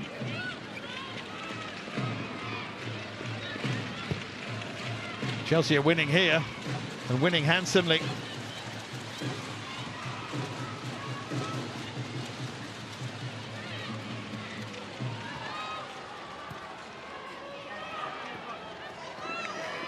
I suspect, without putting words in your mouth, you'll have been in both of these positions in your playing career. leading comfortably and trailing as well. And just wonder, how do you deal with the situation from either side of it in terms of keeping professionalism when the result's done, really? Yeah, I think if you're in Chelsea's position, it is about keeping a clean sheet, I think, and it's about trying to get more goals. I think the camera's panning on Christy Mewis there, who's, I'm sure, to our American viewers, and that'll be a familiar face, having just finished their season with Houston Dash. But yeah, in the Chelsea position, you just want to do the basics really, really well. Keep, and settle in, prove that you can play differently. What the side that they showed in the first half is a different Chelsea side to what they're showing now. They can show that they can possess the ball, they can go long, they can go wide, they can go centrally. So it's about enjoying themselves and really turning the screw. I'm sure Emma Hayes has come to the City ground many, many years and been on the losing side. So the fact that it's looking like they're going to win and come away with 3 points and change history, she'll want to turn the screw. She won't just want to go there and win. She'll want this to be a very memorable night. But in terms of City, look, it's about staying in the game, being competitive. Who's going to show up, and when the chips are down, when things are going against you, who's going to show up and show the character and lead this team by sticking to the game plan, keep trying to compete and do your job well. Here's Kirby.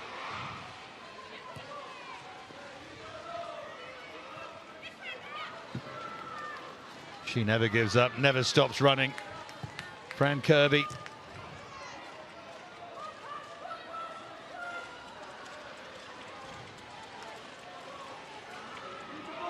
Weir.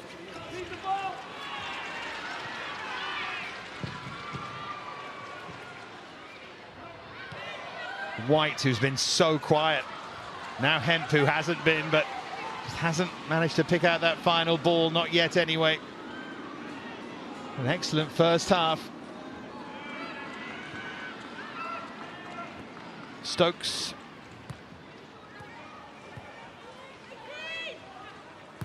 All credit to Erin Cuthbert. Now she's playing a little bit deeper and letting Lauren Hemp come on. She's dealing with her really, really well, being patient in her defending and just getting a toe in and waiting for someone else to come and support her. Whereas in the first half, because she was a wing back, she was tracking back and coming from the high side.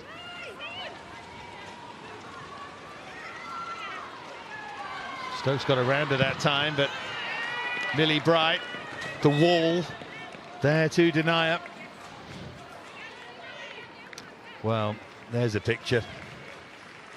Beth Horton's face rather sums up the feeling of Manchester City fans at the moment. Sam Kerr makes way, job done.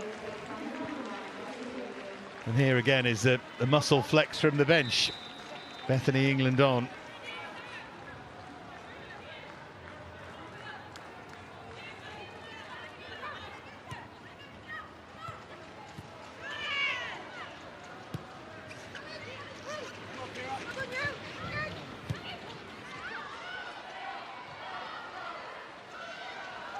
Scott dealt with the awkward bouncing ball.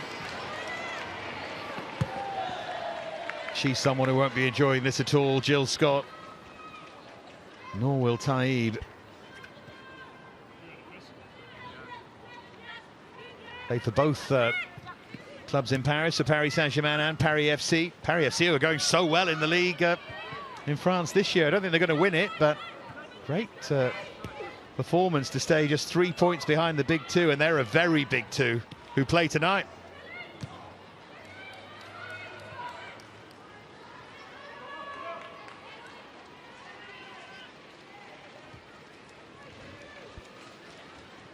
Success, though, comes in different ways, and I reckon if Paris FC could finish, I guess a little bit, 15 points behind, that will be some achievement to hang on in there. But any better than that, it's an extraordinary season.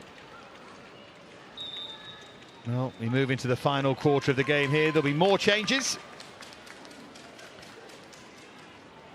You said you'd be interested to see what he does. Well, here are the cards that he's playing.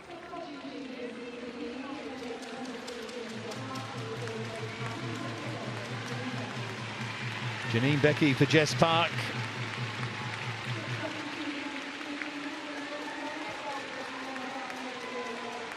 And it's Laura Coombs for Felipe Angeldal. hard to come on in situations like this, isn't it? Yeah, it is, I think, but from a player's point of view, you have a job to do to try and inject some intensity and energy and then some positive enthusiasm. You've had the luxury of watching from the sideline where you can identify problems sometimes a little bit quicker, a little bit calmer, because you're not involved in the emotion of the game. So it's your job to come in and try and affect your teammates as best as possible and try and, you know, instill some bravery on the ball and don't hide in situations where, you know, sometimes having played the whole game so far and players might go missing or hiding or not be able to enforce themselves on the game so much. That's threaded through remarkably, really. Hemp can run at them and just wide of that near post. All credit to Hemp. She's certainly someone that doesn't hide. She's always available. Look, she reads his situation. And look, she really can do these things. She has 3 players in the box, but she knows she can get a shot off.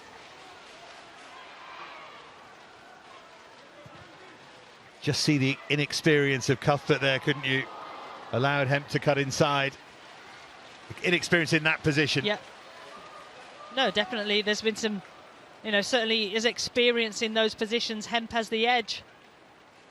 And that's why you'd think that Man City would keep feeding the ball. Keep feeding the ball to Lauren Hemp. If she needs support, get players around there to overload Cuthbert and confuse her, make her make better decisions and challenge her in that way.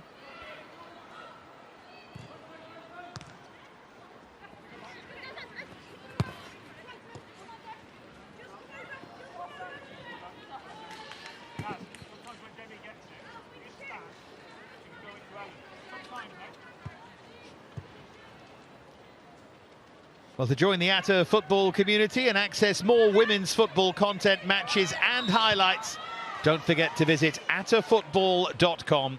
That's atafootball.com.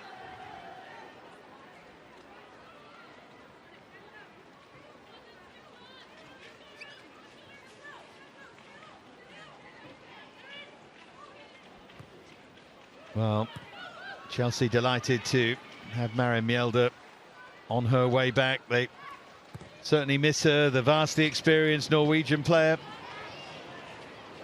Substitute appearance in the week, and that would solve that positional problem we've been discussing.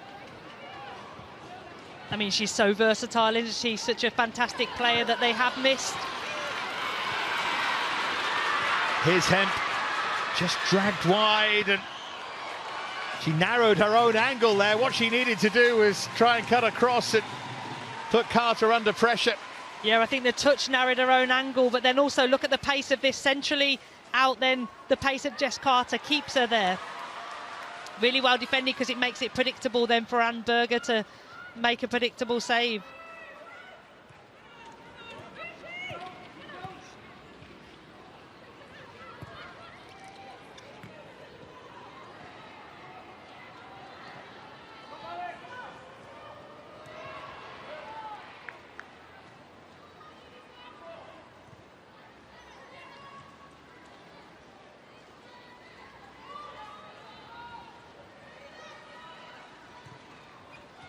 Emma Hayes says this is the strongest Chelsea squad she's had since she took over in 2012, and one of the most interesting things in the summer was that only made one addition, Lauren James, that happy with what she had.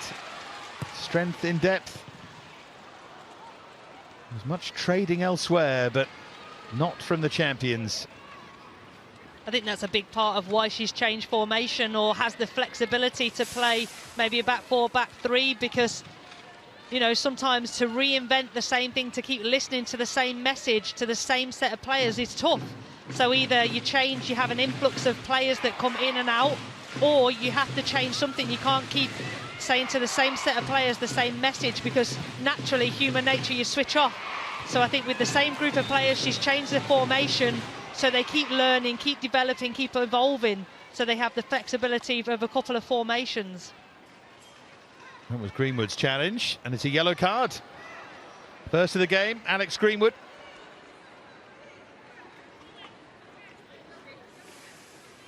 Jumped into Leopolds. Yeah, she travels a long way, Alex Greenwood, doesn't she? Which is always suggesting if you travel that far to make a header, you're probably not reading the flight of the ball right, and you're trying to make up for lost ground. I think it was the position of the right elbow as well. She led with it, didn't she? Jumped in, and look at this again. Continues to struggle. And Katrin Berger.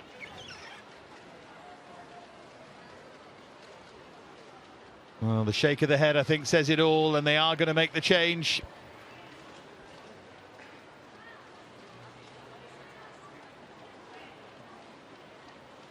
Sira Musovic,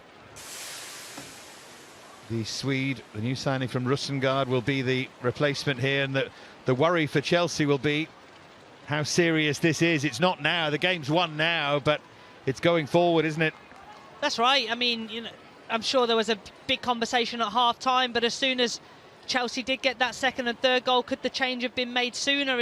You know, Ann-Katrin Berger certainly looks in a lot of discomfort, and Musovic doesn't really look ready to come on. So obviously there was maybe a little bit of confusion as to how things were going, but you're right, when you're ahead in a game, you need to, especially with Chelsea's fixture list, need to try and keep as many players possible, especially the important players, fit and healthy and available for every game. Yeah, she's just told the ref that she needs a minute to be able to change here. Drew Spence is definitely going to come on at some point. I think there's a couple of other changes as well. It's hard to see, there were so many players getting ready. Vicky Losada, who we heard from at half-time, was getting ready, but the coats have gone back on. Touch of fast down there on the touchline for a moment. I couldn't believe that Musovic wasn't anywhere near ready. I think she'd have been staying warm given that Berger had been struggling, but easy for me to say, I suppose. She's ready now anyway.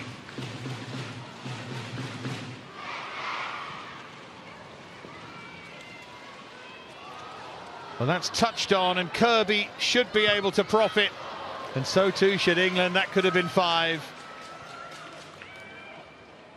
It should have been really with Frank Kirby's expectations. Again, Man City are all over the place defensively, don't really clear the ball or make good contact, but they do enough in the end. Well, they finally sorted the changes out.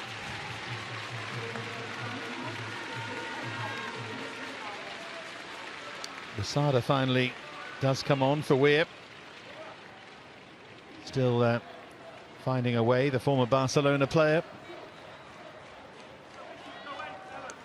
Weir had a really good first half, and here's confirmation of the Musovic for Berger change. Niamh Charles in the background is going to come on as well for Chelsea.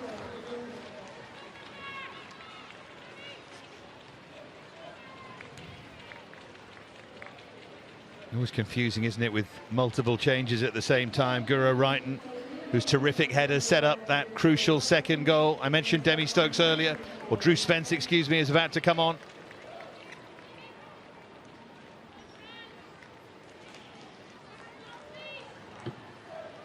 And it's Kirby who makes way. Job done, very much done. I think she'd run for another 90 minutes if you asked her, on her own. Incredible work rate. That's what I think has taken Frank Kirby's game to the next level. Not only on the ball and her goals and assists that she can provide, you know, the fact that out of possession she's so hungry, she knows her job inside out, she understands how to press, when to press, and also the learning mindset to keep evolving her game. You know, she's not happy, she still wants to be better than she can be, her consistency, you know, so that's just a credit to her as a person, how much better she still thinks she can be. Well, it would only be a consolation, but can they at least pull a goal back? I think they're a little bit gun-shy in terms of not wanting to overcommit City, given what's happened to them, particularly that second goal. It's tough, isn't it? I still think a lot of players are trying to recover from and trying to process exactly what's happened this second half, because first half Man City was so comfortable, playing so well, linking, connecting, really starting to get a team feel and togetherness. But it's been the complete opposite this second half.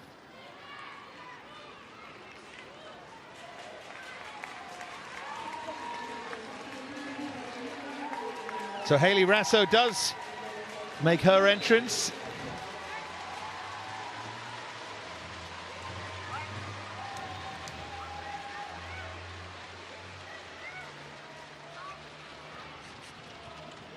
Well, fresh legs out there anyway for City. Some fresh thinking as well, maybe.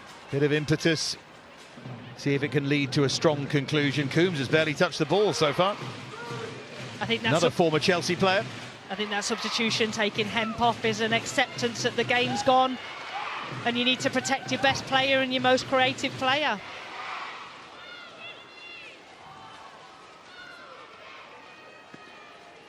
He might be playing as a centre-half now, but still a left-back at heart. The left foot from the set pieces. Greenwood. You can see where Ellen White wants it. See the run she's going to make. There she goes, and it was over her head. It could have gone anywhere. Jill Scott retrieving.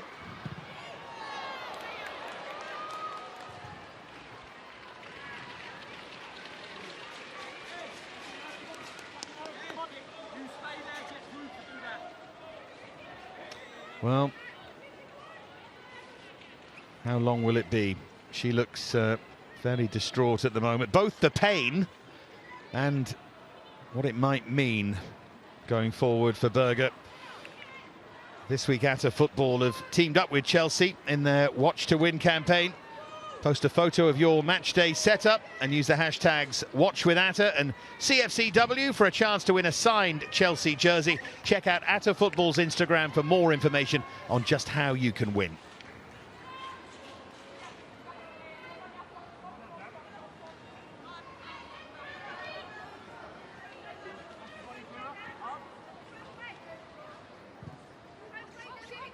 You've already outlined just how important Ann-Katrin Berger is to Chelsea, and they will monitor her with interest, won't they? I think Musovic is a decent substitute, certainly, but Berger's a huge part of what they do. You're right, and I think you're looking ahead to this week. They've got Servette, who they've already beat 7-0 in the Champions League, and then Birmingham on Sunday. So you'd like to think they can get through the next week, but it's after that, though, Dave. It's the FA Cup final at Wembley against Arsenal. You know, big players, you need those big players, and Ann-Katrin Berger will certainly, she's been at Wembley before, she will want to play in that game, and maybe that's where the emotions are overriding. But, you know, we don't know, fingers crossed that all players are available for that, especially for her, because she's the heartbeat. She's become the heartbeat of this Chelsea team. And that first half save she made from Weir, silly though it sounds when a team's 4-0 up, but that's pivotal. If City equalise there, it could be a very different story. I suspect, given that it's Chelsea and given what they do, it probably wouldn't have been. Chelsea would still have found a way because they just do that, but Berger's contribution massive again.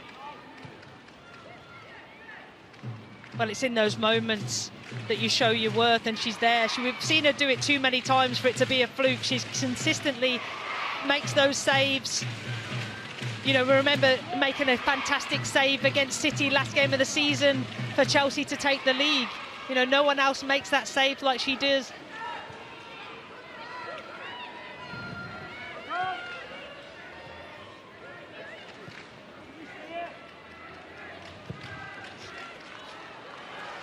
Well, long and early, but too long.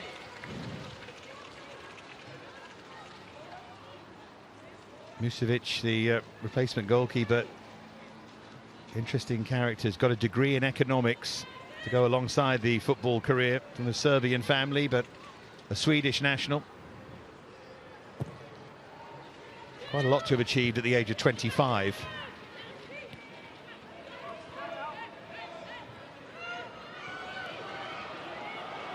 Impressive people all around this football field.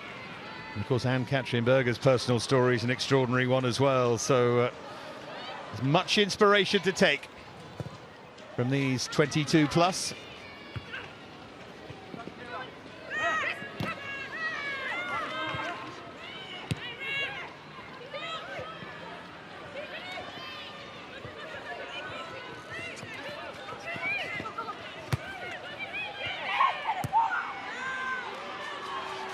This is better from City. Maybe Chelsea's foot has just gone off the gas a little. Knowing for some time that the game has been won. Fleming and Kerr in the first half, Kirby and Eriksson in the second.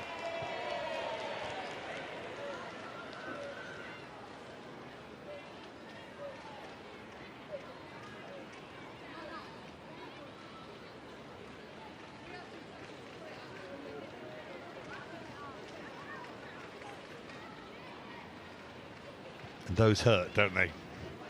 Cuthbert down.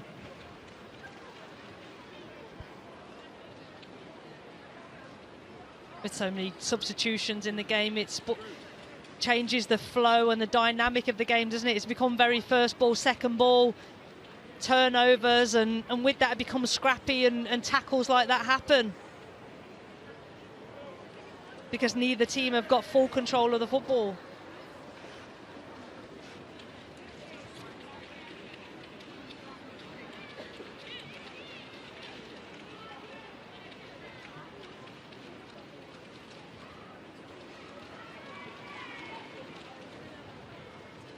A little bit of impromptu coaching. Here are the goals again.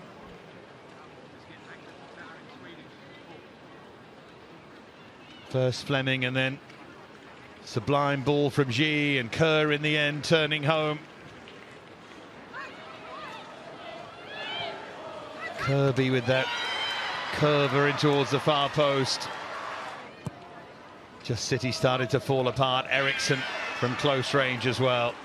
It was those 3 goals to take it from 1 to 4. They just turned the screw so impressively, Laura. They really did. They looked a different beast, didn't they? The machine cranked up a few notches, and they looked hungry, they looked purposeful. And combined with that really poor defending from Man City, who looked really disconnected and didn't look like they had the heart to stand up and be counted in those defensive situations. But like you say, all credit to Chelsea. They looked hungry, and they look ruthless. You give them an inch and they're ruthless, and they know how to turn the screw.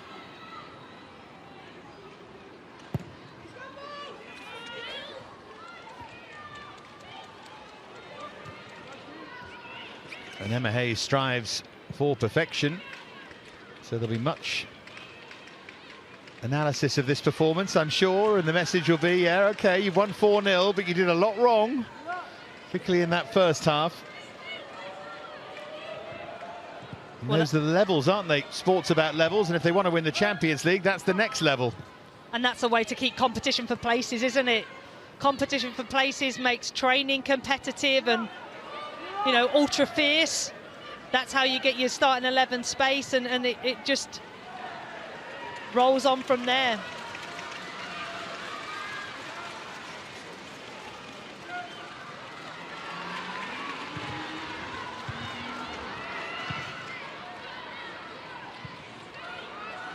Allowed the ball to bounce there, but got away with it. Stokes. There's Losada. That was one of the most shocking things about that Champions League final defeat.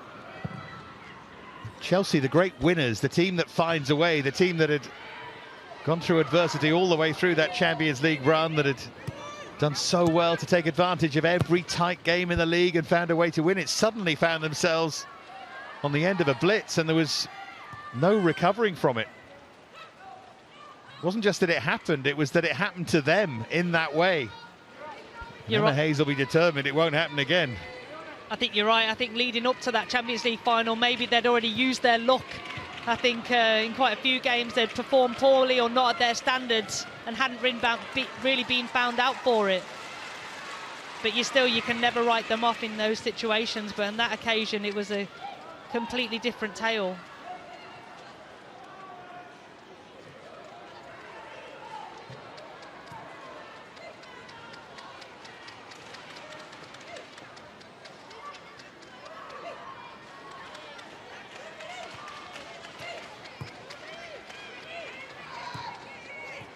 Well, it's been over, really, since Frank Kirby's goal, the third. 52 minutes since then, it's been about pride and about the scoreline. Eriksson adding the fourth soon after Kirby's third. And City have shown some pride, shown some fight. Subs have come on and done okay. Well, there'll be a lot for Gareth Taylor to analyse from this as well.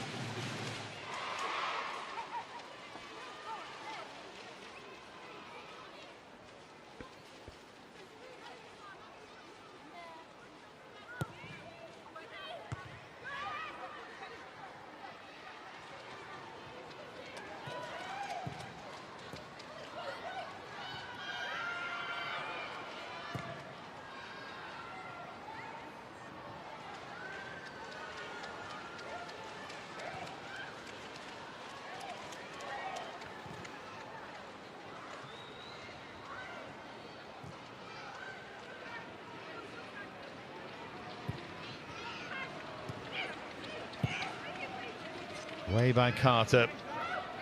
We had 6 added minutes at the end of the first half. I don't think it'll be as many as that in the second. There's England.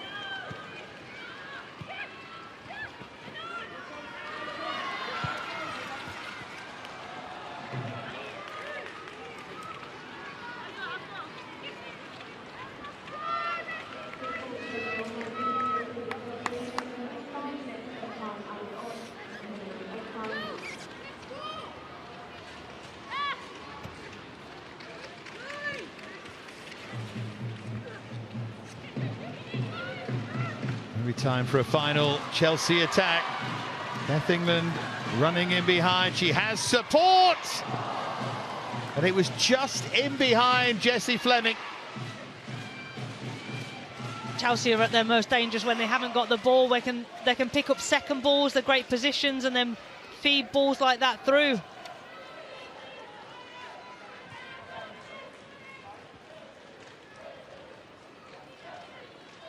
Again, great transition.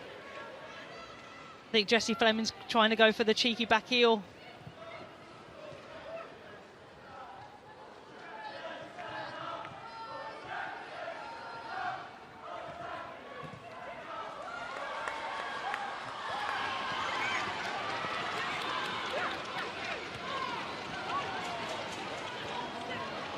Here's Becky.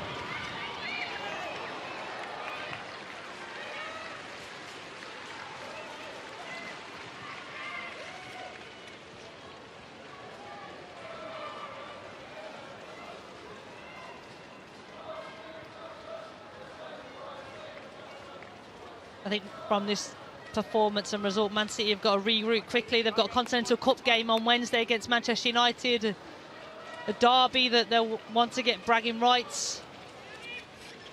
You know, so the games are coming thick and fast for both sets of teams. Well, that's what the increased competition does. Who can deal with it best? It just adds an extra layer.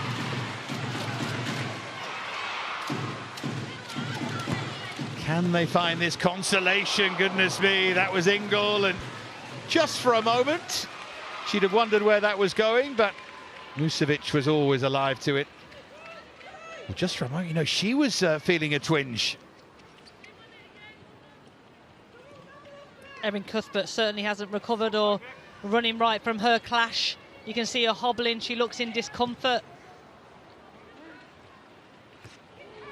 Well, at 4-0 up, there's no need to over-push her. Interesting, though, with that Musovic reaction, given what's happened to Manchester City. What's going on, goalkeepers? Or are you just looking for things?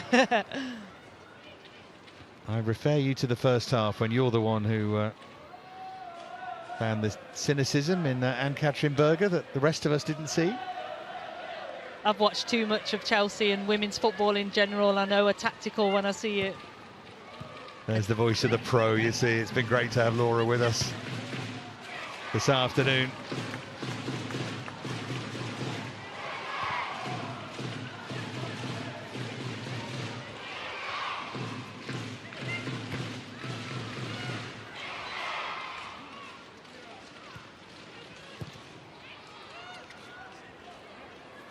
To be careful there, because England was nearly away.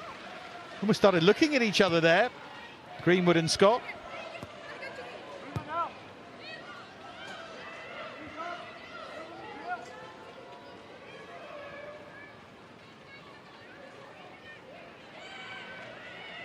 does feel from here that City are going to struggle to finish second again. Struggle to be in that picture. They'll be thinking that almost the target now is to be in the Champions League picture for next season. And that feels a long way away at the moment. Final minute of the 5.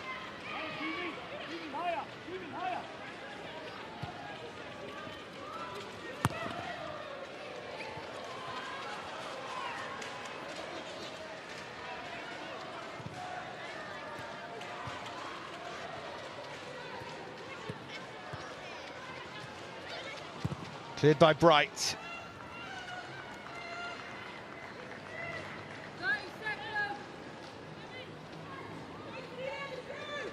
Time for some final thoughts from you, Laura, as we head towards the end. I do think Man City will be shell-shocked. I think the way they, shell-shocked in terms of their performance and how they haven't scored and created even more the second half. But all credit to Chelsea. They do what they do. They're a winning machine, continues on. Job done clinically. Fleming and Kerr in the first half. Kirby and Eriksson in the second. It might have been more, but it was more than enough. Manchester City were put under pressure and they couldn't respond. And for all that they played well in the first half, they were torn apart in the second. It finishes at a chastened Manchester City Stadium. Manchester City 0, Chelsea 4.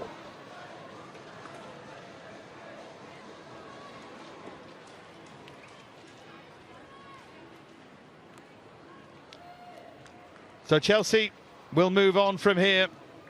Their celebrations will continue. Manchester City Academy Stadium has not been a good place to them over the years, but big win for them today.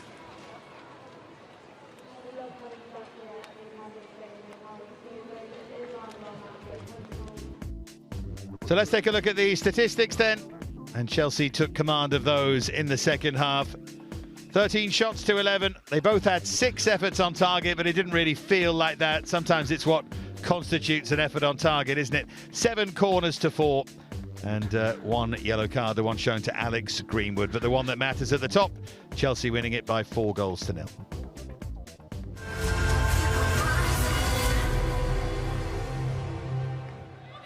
So before we leave you, we'll take a look at some match highlights. And the tone was set, really, in the opening minute. Just ticked over the minute. Kerr applying the pressure to Taib. Fleming was alive to it, darting ahead of Greenwood. 1-0 Chelsea. The perfect start for Chelsea, isn't it? The way, but look at Sam Kerr setting the tone, setting the tempo, and Jessie Fleming stays composed in the moment that she needs to.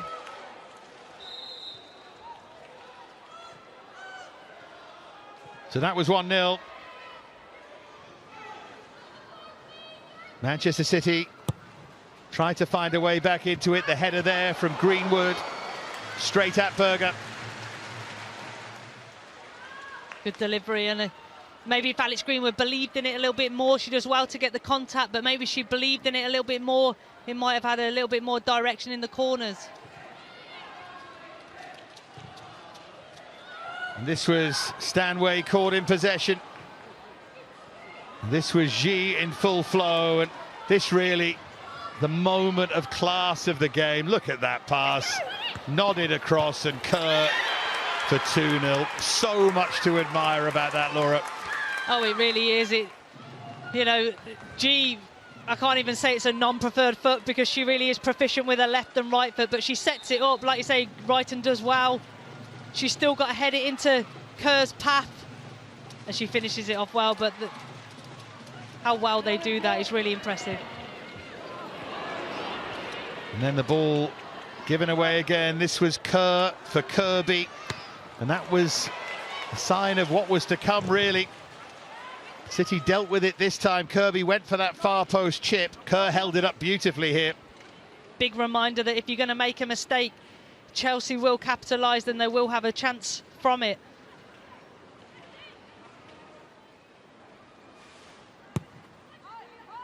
Then they went short with the corner, and this was poor defending, really. You can't allow an attacking team to have this much possession inside your area, because in the end, that's what happens. Kirby Having tried once, got it right the second time. It was bobbling around, first touch helping it on, but that assist from Cuthbert just to set it for Fran Kirby. And the way she celebrated, I think she'd done that plenty of times before in training.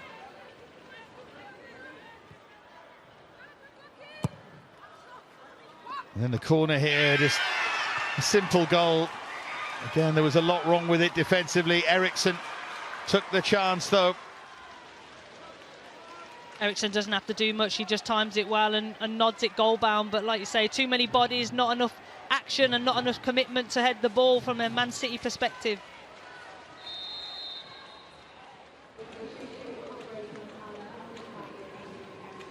So the moment of the match is brought to you by Atta Football. For more premium European women's football content, visit attafootball.com.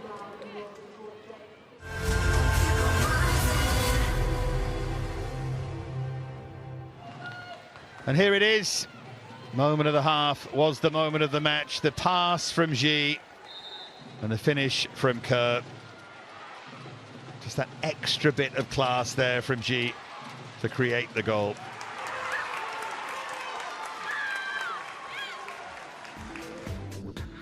So this is how it is finished elsewhere on a dramatic WSL weekend. Spurs-Arsenal 1-1 doesn't really tell the story of that. From Saturday, Everton 1, Manchester United 1, we saw earlier. Villa held on and won at Birmingham by 1-0. Big win for Brighton at home against Leicester. They keep going well. Chelsea, as we saw, winning 4-0 here, and West Ham 2, Reading 2. Well, sounds like it was entertaining. And so here's the table. Arsenal lead the way. Chelsea have closed the gap back down to 1 point now after Arsenal were held. It could have been worse, of course. Miedema with the late equalising goal. Brighton in third and Spurs in fourth. Manchester United with work to do in fifth. Manchester City will start the next round of matches 9th in the WSL table with only 3 below them. Leicester, I'm afraid, another defeat, 7 out of 7 now. So Chelsea came here as favourites to win. Manchester City played well in the first half, but the champions roll on. Emma Hayes' side, all conquering. It's Taylor with the work to do. Chelsea won it by 4-0. Hope you enjoyed it. From all of us, bye-bye.